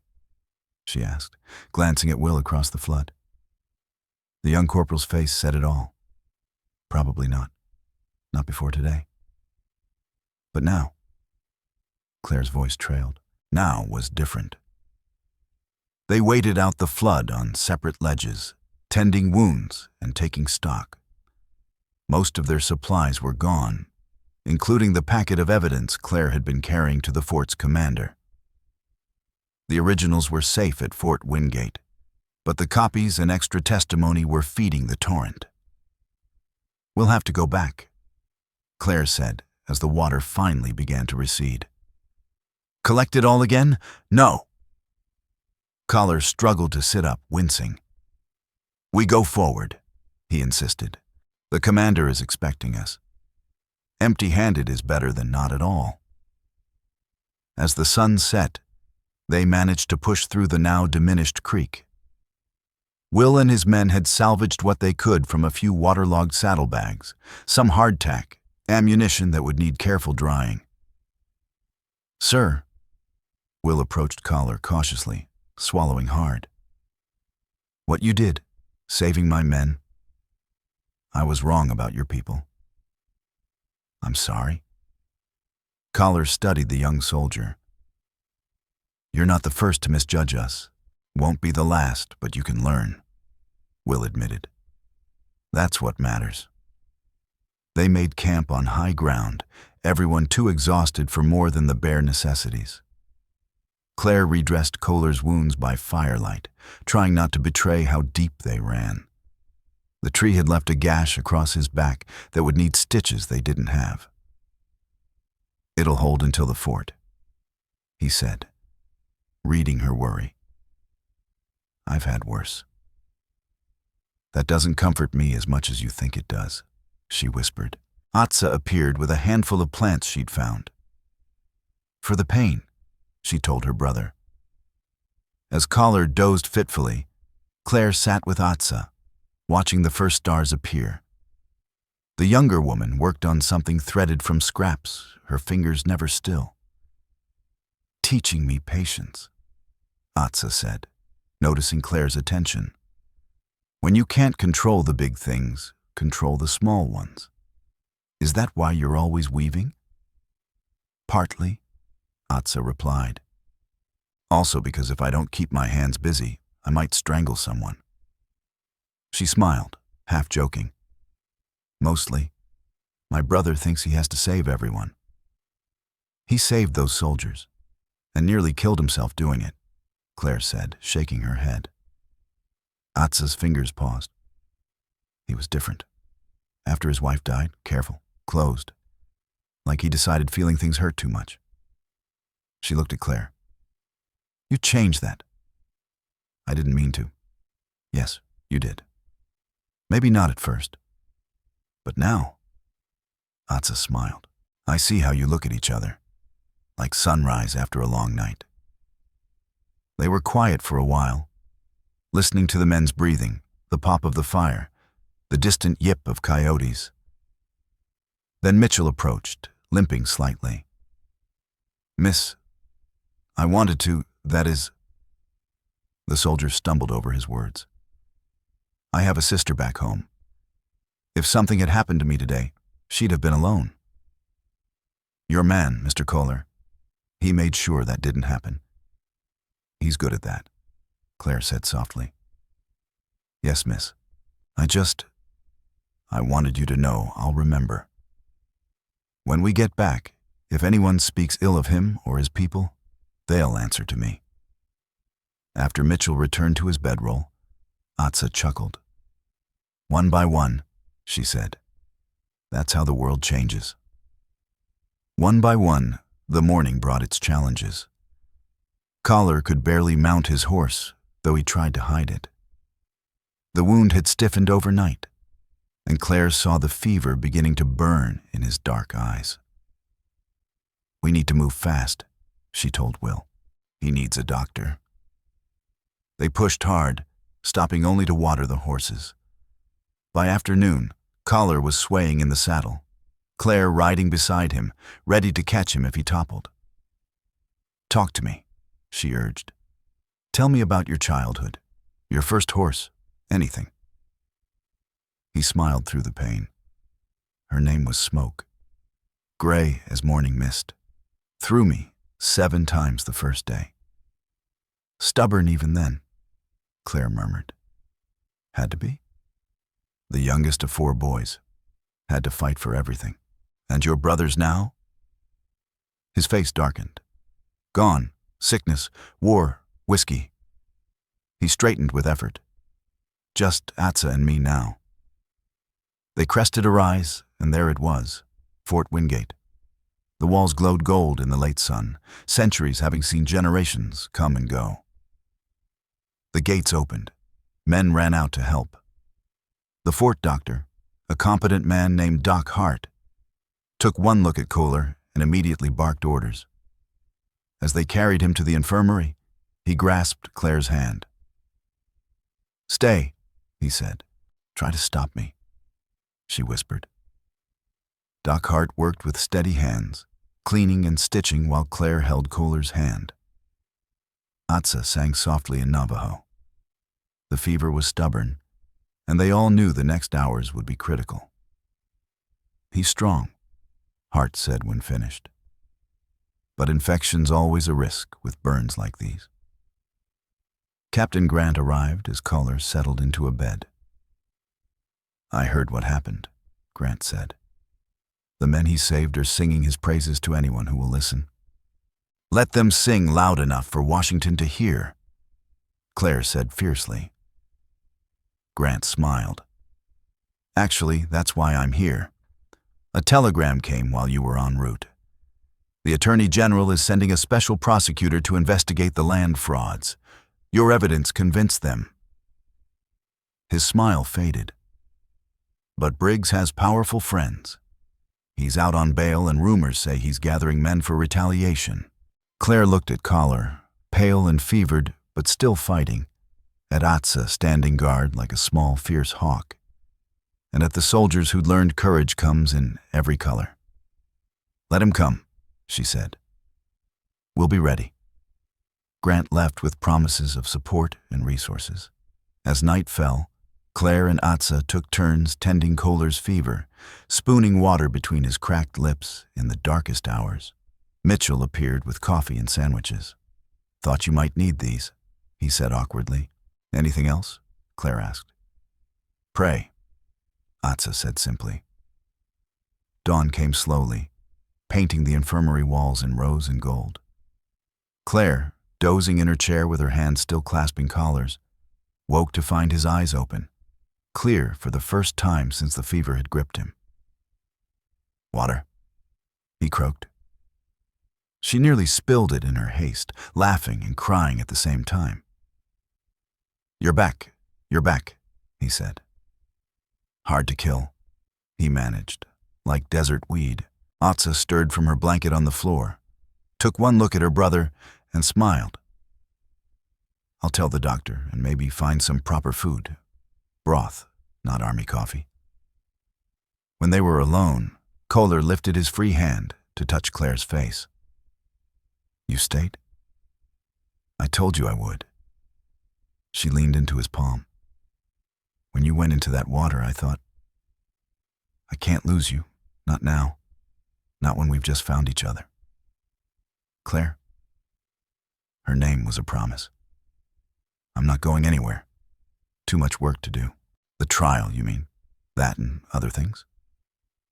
His thumb traced her cheekbone.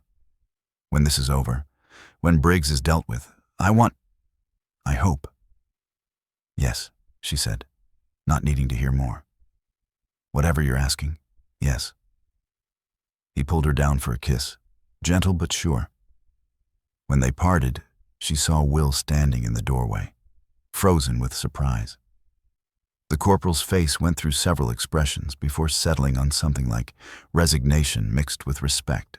"Well, come back later," he said, retreating hastily. "That'll be all over the fort by noon," Claire said. "Good," Kala replied. "Let them know," Claire whispered. "Your mind, it's mine. Simple as that." "Nothing about us is simple," Kala replied. "No," he agreed. "But the best things never are." Atsa returned then, carrying broth and news. "Special prosecutor arrives tomorrow," she said, setting the bowl down. "And Corporal Williams is telling everyone how you saved his men. The story grows with each telling. By noon, you'll have swam through fire and fought a dozen water serpents." "Just the flood," Collar said with a faint grin. That had been enough. He ate slowly, gaining strength with each spoonful. Claire's mind drifted to the road ahead. The trial would be brutal. Briggs would fight tooth and nail. Threats, violence, attempts to silence them. It would come.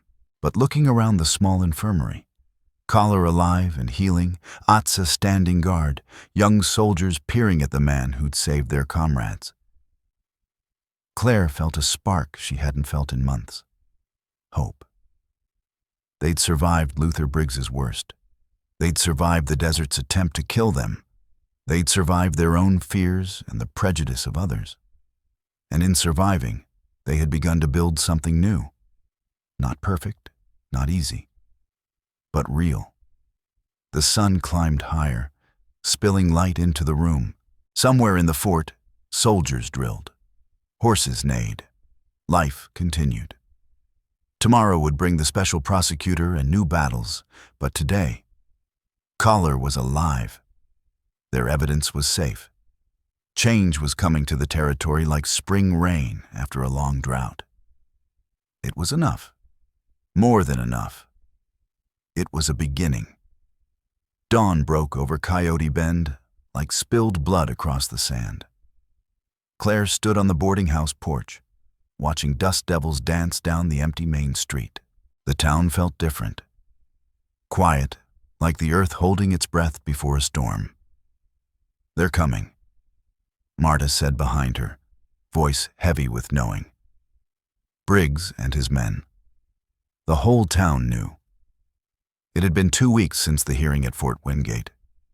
2 weeks of legal maneuvering, depositions, and documentation. The special prosecutor had built an ironclad case, but Briggs's money had bought delays, appeals, and time to plan revenge. "How many?" Claire asked. 20, maybe 30 riders coming from the south," Marta said, crossing herself. "You should run. Nina, take your man and go." Claire touched the cold steel at her hip. Josiah had insisted she carry openly now. "We're done running." Down the street, others were preparing. Murphy boarding up his store windows, the Chung family loading wagons. But not everyone was fleeing. Josiah emerged from his smithy, rifles in hand, Sarah beside him carrying boxes of ammunition. Kohler appeared from the stable, still moving stiffly from his injuries, steady on his feet. "Council meeting," he said simply. They gathered in the saloon for an unlikely war council. Claire and Kohler, Josiah and Sarah, Marta. Williams and 3 soldiers who'd stayed behind. Even Tom Harrison, the surveyor, seeking redemption for past crimes. Most surprising were the handful of Navajo men who'd come during the night, led by old Hastine Begay. "My grandson lives because of you," Begay said to Kohler in accented English. "This isn't your fight," he protested. "When they come for one, they come for all," Begay replied. "We learned this long ago." Williams spread a map across the bar. "If I were Briggs, I'd strike from 2 directions. Main force down Center Street, second group from the wash to cut off escape. He'll go for the evidence first." Harrison added, guilt making him useful. "The courthouse. Without documents, the prosecutors got nothing. We make it a fortress." "Pray," Josiah said. "Prayers are good," Kohler said. "But I prefer preparation." He scanned the room, taking in merchants and soldiers, settlers and Navajo alike, readying themselves for what was coming. All of them united by necessity. Shooters on the rooftops, barricades at both ends of town. "Someone needs to ride to Fort Wingate," Williams said. "I already sent young Davies at midnight. Even riding hard, it's 8 hours out. Then we hold for 8. Claire spoke, voice tight with calculation. The room went silent. 30 gunmen against their ragged defenders. A massacre waiting unless... The sheep. Atsa appeared in the doorway. Every head turned to her. Kohler's sister, who rarely attended town meetings. "Brother," she said, "remember the story grandfather told about the canyon defense?" Kohler's dark eyes brightened with understanding. The Tsai strategy. It might just work. By full daylight. Coyote Bend had transformed overnight. Barricades blocked the streets, overturned wagons and water barrels forming obstacles. Furniture dragged from houses. The courthouse stood like an island, its windows sandbagged. Defenders were in position, clear lines of fire. But the real surprise waited in the arrow wash behind town, where Atsa and the Navajo women had worked through the night. Hundreds of sheep, brought in by cooperative herders who remembered Kohler's family with gratitude. The animals milled nervously in the narrow confines, confusion heavy in the air. "Are you sure this will work?" Claire asked, checking her rifle for the 10th time. "Stampede worked at Tsai Canyon in my grandfather's time," Kohler said. "Confusion is a weapon too." The waiting stretched into agony. Claire positioned herself on the saloon roof with Williams and 2 soldiers. From there, she could see Kohler at the courthouse, Josiah at the smithy, and the Navajo men hidden along the wash. The sun climbed higher, baking the town into a furnace. Dust appeared on the horizon, riders approaching fast, spreading out as they neared. At their head, Luther Briggs rode like a general leading an army. Fury burned in his stance, old fire in his eyes. "Let them commit," Williams muttered softly. Briggs's men swept into town, whooping and firing into the air. They expected fear, flight, easy victory. Instead, they found empty streets, silence. "Claire O'Hara, come out and face justice for your lies." Briggs's voice echoed off the adobe walls. Claire stayed hidden, rifle trained on Briggs's chest. "Not yet, not yet." "Burn them out," Briggs barked. "Start with the courthouse." His men dismounted, torches in hand, moving toward the building. That's when Collar gave the signal, a sharp whistle cutting through the morning air. The attack hit from 3 directions at once. Rifle fire from the rooftops dropped 4 men before they knew what hit them. Josiah and the defenders at the courthouse opened up, pushing the attackers back. But the real chaos came from behind. Atza's sheep poured into town like a woolly avalanche, driven by Navajo riders whooping and waving blankets. Hundreds of panicked animals charged down Main Street, scattering horses, knocking down men, turning Briggs's organized assault into pandemonium. "Now!" Williams shouted. Claire fired, her shot taking the hat off a gunman drawing on Collar. Soldiers around her picked targets with disciplined precision.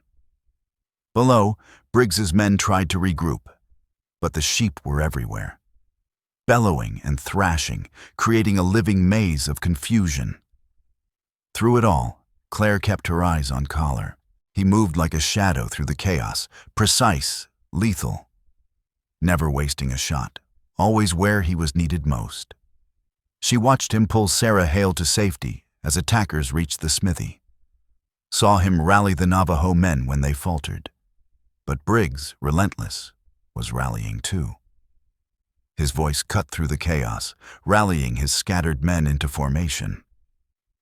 They moved with purpose, aiming carefully at the defenders. Cover was used. Groups advanced in unison. Williams barked warnings. "We can't hold," he shouted. Then the ground shook. A violent explosion tore through the courthouse wall, shattering their barricade. Smoke roared upward, and through it, Briggs himself appeared. Pistols in both hands, his face twisted with pure rage. "Collar, Claire!" she screamed a warning, but the gunfire swallowed her voice. Time seemed to slow.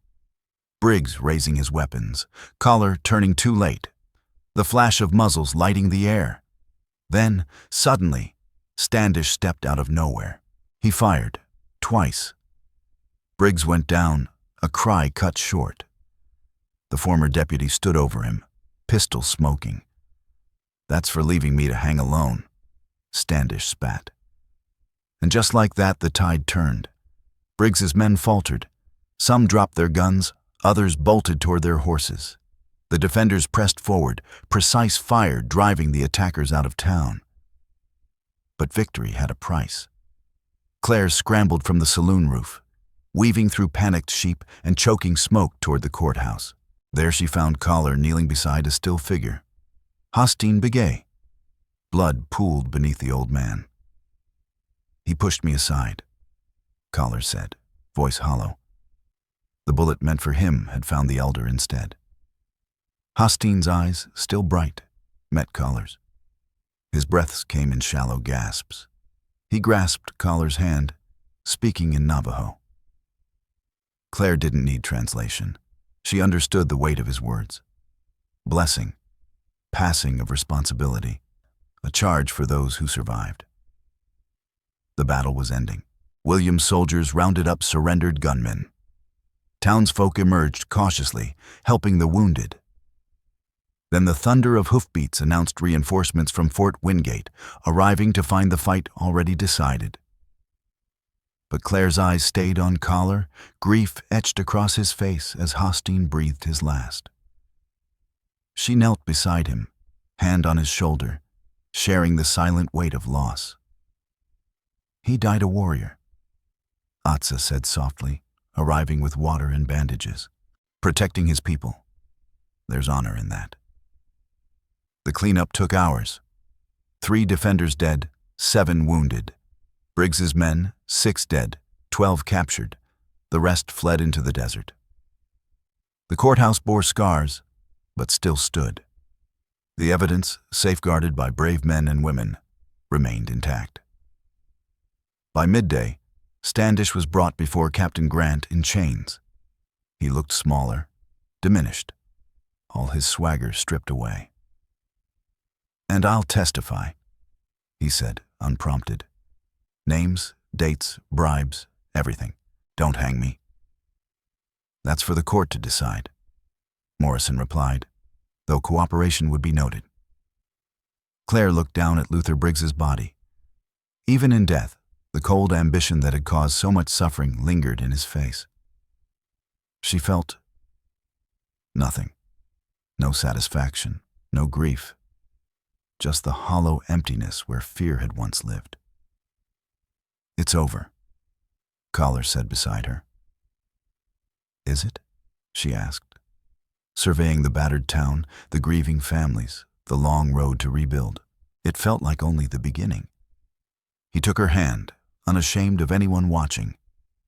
"Then we begin. Together."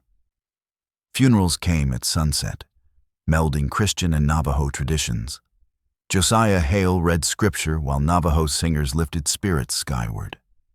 Claire stood among them, no longer an outsider, but a part of the community forged through fire and blood.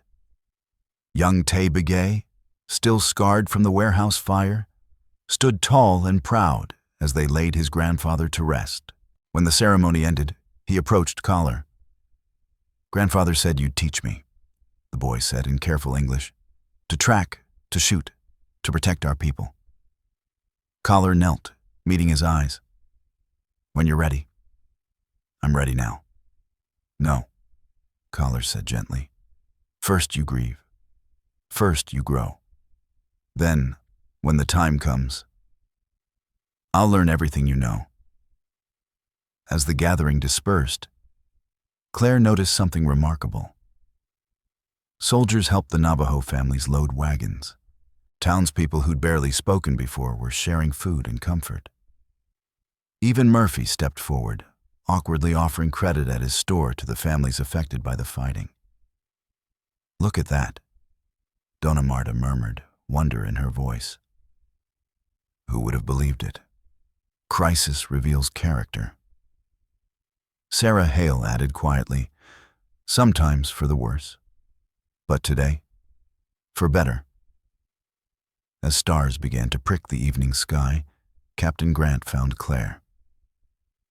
"The prosecutor wants you in Santa Fe next week. Final depositions before trial," he said. "We'll be there," Claire promised. "All of us." Morrison's expression hardened. "Mr. Nez's testimony will be crucial. The government wants to set an example. Show that land fraud won't be tolerated, regardless of the victim's race." After he left, Claire and Collar walked to the edge of town, finding quiet beneath the vast desert sky. The events of the day felt surreal, like a story from a dime novel rather than real life. "Your father will hear about this," Collar said softly. "About us." "I'll write to him tomorrow," Claire decided. "Tell him everything. He'll either accept it or he won't. But I'm done hiding. And if he doesn't?" She looked up at the stars, thinking of all the choices that had brought her here. "Then I'll grieve that loss. But I won't change who I've become. Who we've become." Collar pulled her close. Together, they watched the night. Somewhere in the darkness, coyotes sang their ancient songs. The sound no longer felt threatening, but like the land itself, wild and free and enduring. "I love you," Claire said, the words coming easily now. "Despite everything, because of everything." I love you," he replied. "My unexpected gift, my stubborn teacher who shoots straight and speaks the truth." They kissed under the stars while the town behind them settled into exhausted peace. Tomorrow would bring new challenges, trials, rebuilding, the slow work of changing hearts and minds. But tonight, they had each other, and the knowledge that when evil came calling, good people had stood together. The war for Coyote Bend had been won, paid for in blood and courage. Now came the harder battle, building a future where such wars weren't necessary, where children like Tay Begay could grow up without losing grandfathers to other men's greed, where love could cross any boundary. It wouldn't be easy. Nothing worth doing ever was. But standing there in Caller's arms, listening to the desert's night music, Claire knew they would try. Together, they would try. The stars wheeled overhead, ancient and patient, watching as they always had. And below, two hearts beat as one, ready for whatever tomorrow might bring. 6 months had passed since the battle at Coyote Bend. The courthouse stood repaired now, its walls bearing faint scars like memories of violence. Claire adjusted her new dress, a gift from the women's sewing circle formed after the battle, and watched the morning sun paint the desert gold. The town had changed. Where suspicion once ruled, cautious cooperation now grew. The new sheriff, elected fairly with votes from all communities, oversaw order. Captain Grant remained, a steadfast figure of justice. Josiah Hale served as deputy, bridging divides with his steady presence. "Ready?" Sarah asked, pinning the last flower in Claire's hair. "You look beautiful," Claire admitted, cheeks warm with nerves. "Is that normal?" Sarah asked, a teasing smile tugging at her lips. "Honey, if you weren't nervous, I'd worry. But are you sure about this path you're choosing?" "I've never been more certain of anything," Claire said. The schoolhouse, rebuilt larger than before, served as the gathering place. Claire had insisted on this instead of a church, wanting a space that belonged to everyone. As she stepped inside, she saw the impossible made real. Navajo families alongside townspeople, soldiers beside shepherds, all here to witness something new. Caller waited at the front, wearing his finest, a blend of traditional Navajo dress and frontier formality that somehow looked perfect. His eyes found hers across the crowd, and the warmth there steadied her racing heart. Patrick O'Hara sat in the front row, weathered face unreadable. Thinner than she remembered but clear-eyed, freed from the shadow of Briggs's schemes. His debts erased, yet the distance between father and daughter lingered. "Dearly beloved," Josiah began, voice carrying through the room, "we gather today to witness something extraordinary. Not just the union of two people, but the joining of two worlds." Claire barely heard the words, lost in Caller's gaze. They had written their own vows, blending traditions and forging something new, like everything else in their life together. "I, Claire Bennett, take you, Caller Ness, as my husband," she said, voice strong despite the flutter of nerves. "I promise to stand beside you against all storms, to learn your language as you've learned mine, to honor your ancestors while we build our future. You saw me when I was lost and helped me find my way. Now my path is yours, today and always." Caller's deep voice trembled with emotion. "I, Caller Nez, take you, Claire Bennett, as my wife. You came into my life like sunrise after the longest night, bringing hope I thought lost forever. I promise to protect you, not because you need protection, but because it is my honor to try. To teach you the old ways while we forge new ones. To love you as the desert loves the rain, with patience." Atsa stepped forward with a blanket she'd woven specially. The pattern told their story in abstract designs: mountains and stars, fire and water, paths converging into one road forward. She draped it over their shoulders, binding them in warmth and tradition. "In my people's way," Collar explained to the mixed gathering. "This blanket represents the home we'll build, the life we'll share. All who see us will know we are one." When Josiah pronounced them married, and they kissed to cheers in multiple languages, Claire felt the world shift into place. This was right. This was home. The celebrations spilled into the streets. Tables groaned under the weight of food from every culture: Navajo fry bread, Mexican tamales, Sarah's fried chicken, even egg rolls from the Chung family. Musicians played, children ran between the adults, and for one golden afternoon, Coyote Bend felt like the future. Claire found a quiet moment with her father as the sun began its descent. They sat on the boarding house steps, watching Kohler teach young Tay Begay a traditional dance. "He's a good man," Patrick said finally. "Yes, not what I planned for you." "Nothing in my life has gone according to plan," Claire said softly, studying her father's profile. "Are you angry?" he asked after a long silence. "I was, when I got your letter. I raged. My only daughter, throwing away respectability, choosing a hard path. But then I thought about your mother," Claire said, "how she defied her family to marry an Irish Catholic, how happy she was despite the hardship. I remember her laughing."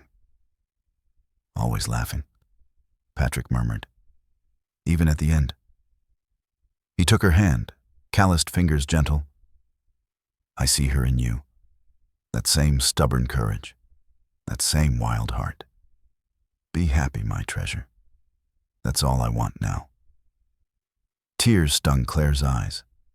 As evening fell, the newlyweds made their rounds, accepting congratulations and gifts.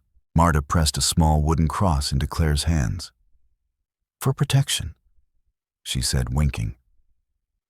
Williams, now a sergeant, shook Collar's hand firmly. "Honored to know you, sir," he said. Even Murphy, transformed by the town's changes, offered credit at his store. "For setting up housekeeping," he said gruffly, interest-free. As the stars emerged, Claire and Collar slipped away to the small adobe house at the edge of town, their wedding gift from the community, built by many hands. Inside, Atsa had prepared everything with loving care.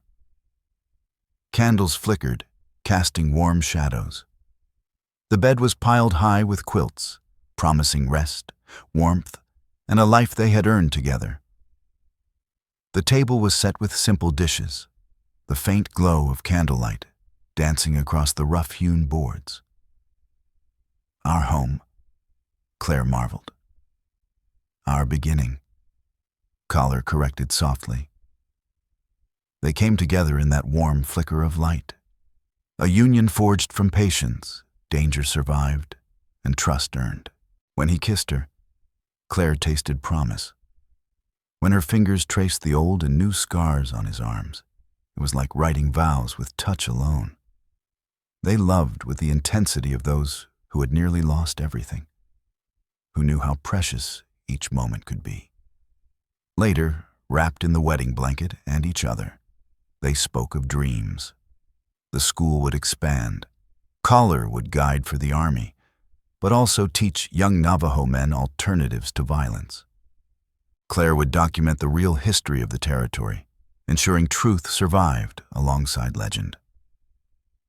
"No regrets?" Collar asked, tracing abstract patterns on her bare shoulder. "None," Claire said firmly. "Though I wonder what Luther Briggs would think, seeing us now." "Nothing," Collar replied. "He's beyond thinking." His voice carried no satisfaction, only fact. "But his legacy remains. Others will come." "Then we face them together," she said. A coyote called in the distance, that wild, haunting sound that once frightened her. Now it seemed like a blessing, a reminder that some things could never be tamed. Shouldn't be tamed, Claire whispered. Like a love that crossed boundaries. Like hope that survived violence. Like two people who'd found each other against impossible odds. Morning would bring new challenges. The railroad would press on. Prejudice would linger. There would be those who saw their marriage as betrayal, who would make life difficult in countless small ways. But tonight, they had each other, in a community that had chosen unity over division. Friends who had bled beside them in a future they would write themselves. Claire rose to blow out the candles, pausing at the window. Coyote Bend slept peacefully. A few lights still glowed where celebrations continued. Somewhere, Atsa was probably weaving, adding new chapters to her patterns. Josiah and Sarah tucked their children into bed with stories of the day. Life went on. "Come back to bed," Kohler called softly. She returned to his arms, to their nest of blankets and promises. Outside, the desert stretched endless beneath the stars. Harsh, beautiful, eternal. Inside, two hearts beat as one, writing their own story of what America could be. Not perfect, but striving. Not without conflict, but committed to resolution. "I love you," she whispered into the darkness. "And I love you," he replied. "Today, tomorrow, always." They slept entwined while the desert night sang around them. In the morning, they would rise to face the world together. But for now, they had this: each other, their love, and the knowledge that sometimes, against all odds, hope wins. The blue cloth from their first meeting lay on the dresser, carefully preserved, but they no longer needed it. They'd woven something stronger, alive. A family.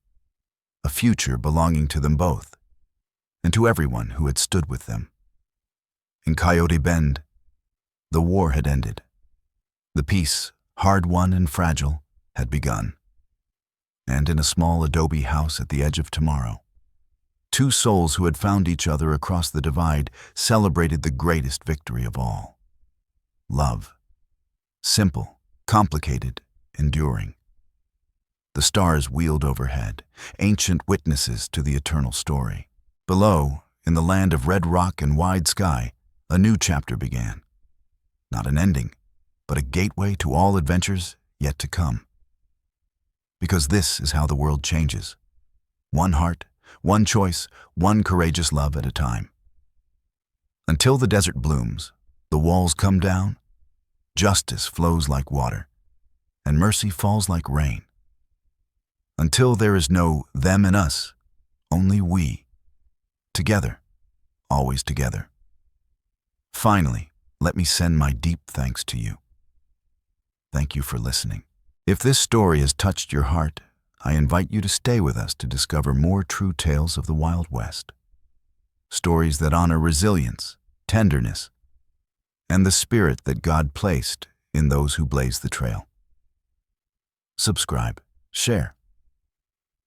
Leave your thoughts in the comments and join us once again to journey across this untamed land. Thank you. Aviso Legal/Disclaimer. These stories are crafted purely for entertainment and may contain imaginative additions or dramatic interpretations inspired by old frontier eras. We use AI-based resources, voice, imagery, and drafting, as part of our creative process. But every final detail is carefully reviewed and shaped by human effort to preserve emotional depth and authenticity. We strictly follow YouTube's rules regarding AI-generated content and refrain from deepfakes, altered identities, or misleading representations. All images, sounds, and related materials are lawfully obtained. Please do not reuse, modify, or distribute any portion of this content without written permission. Thank you for valuing creativity, respect, and original work.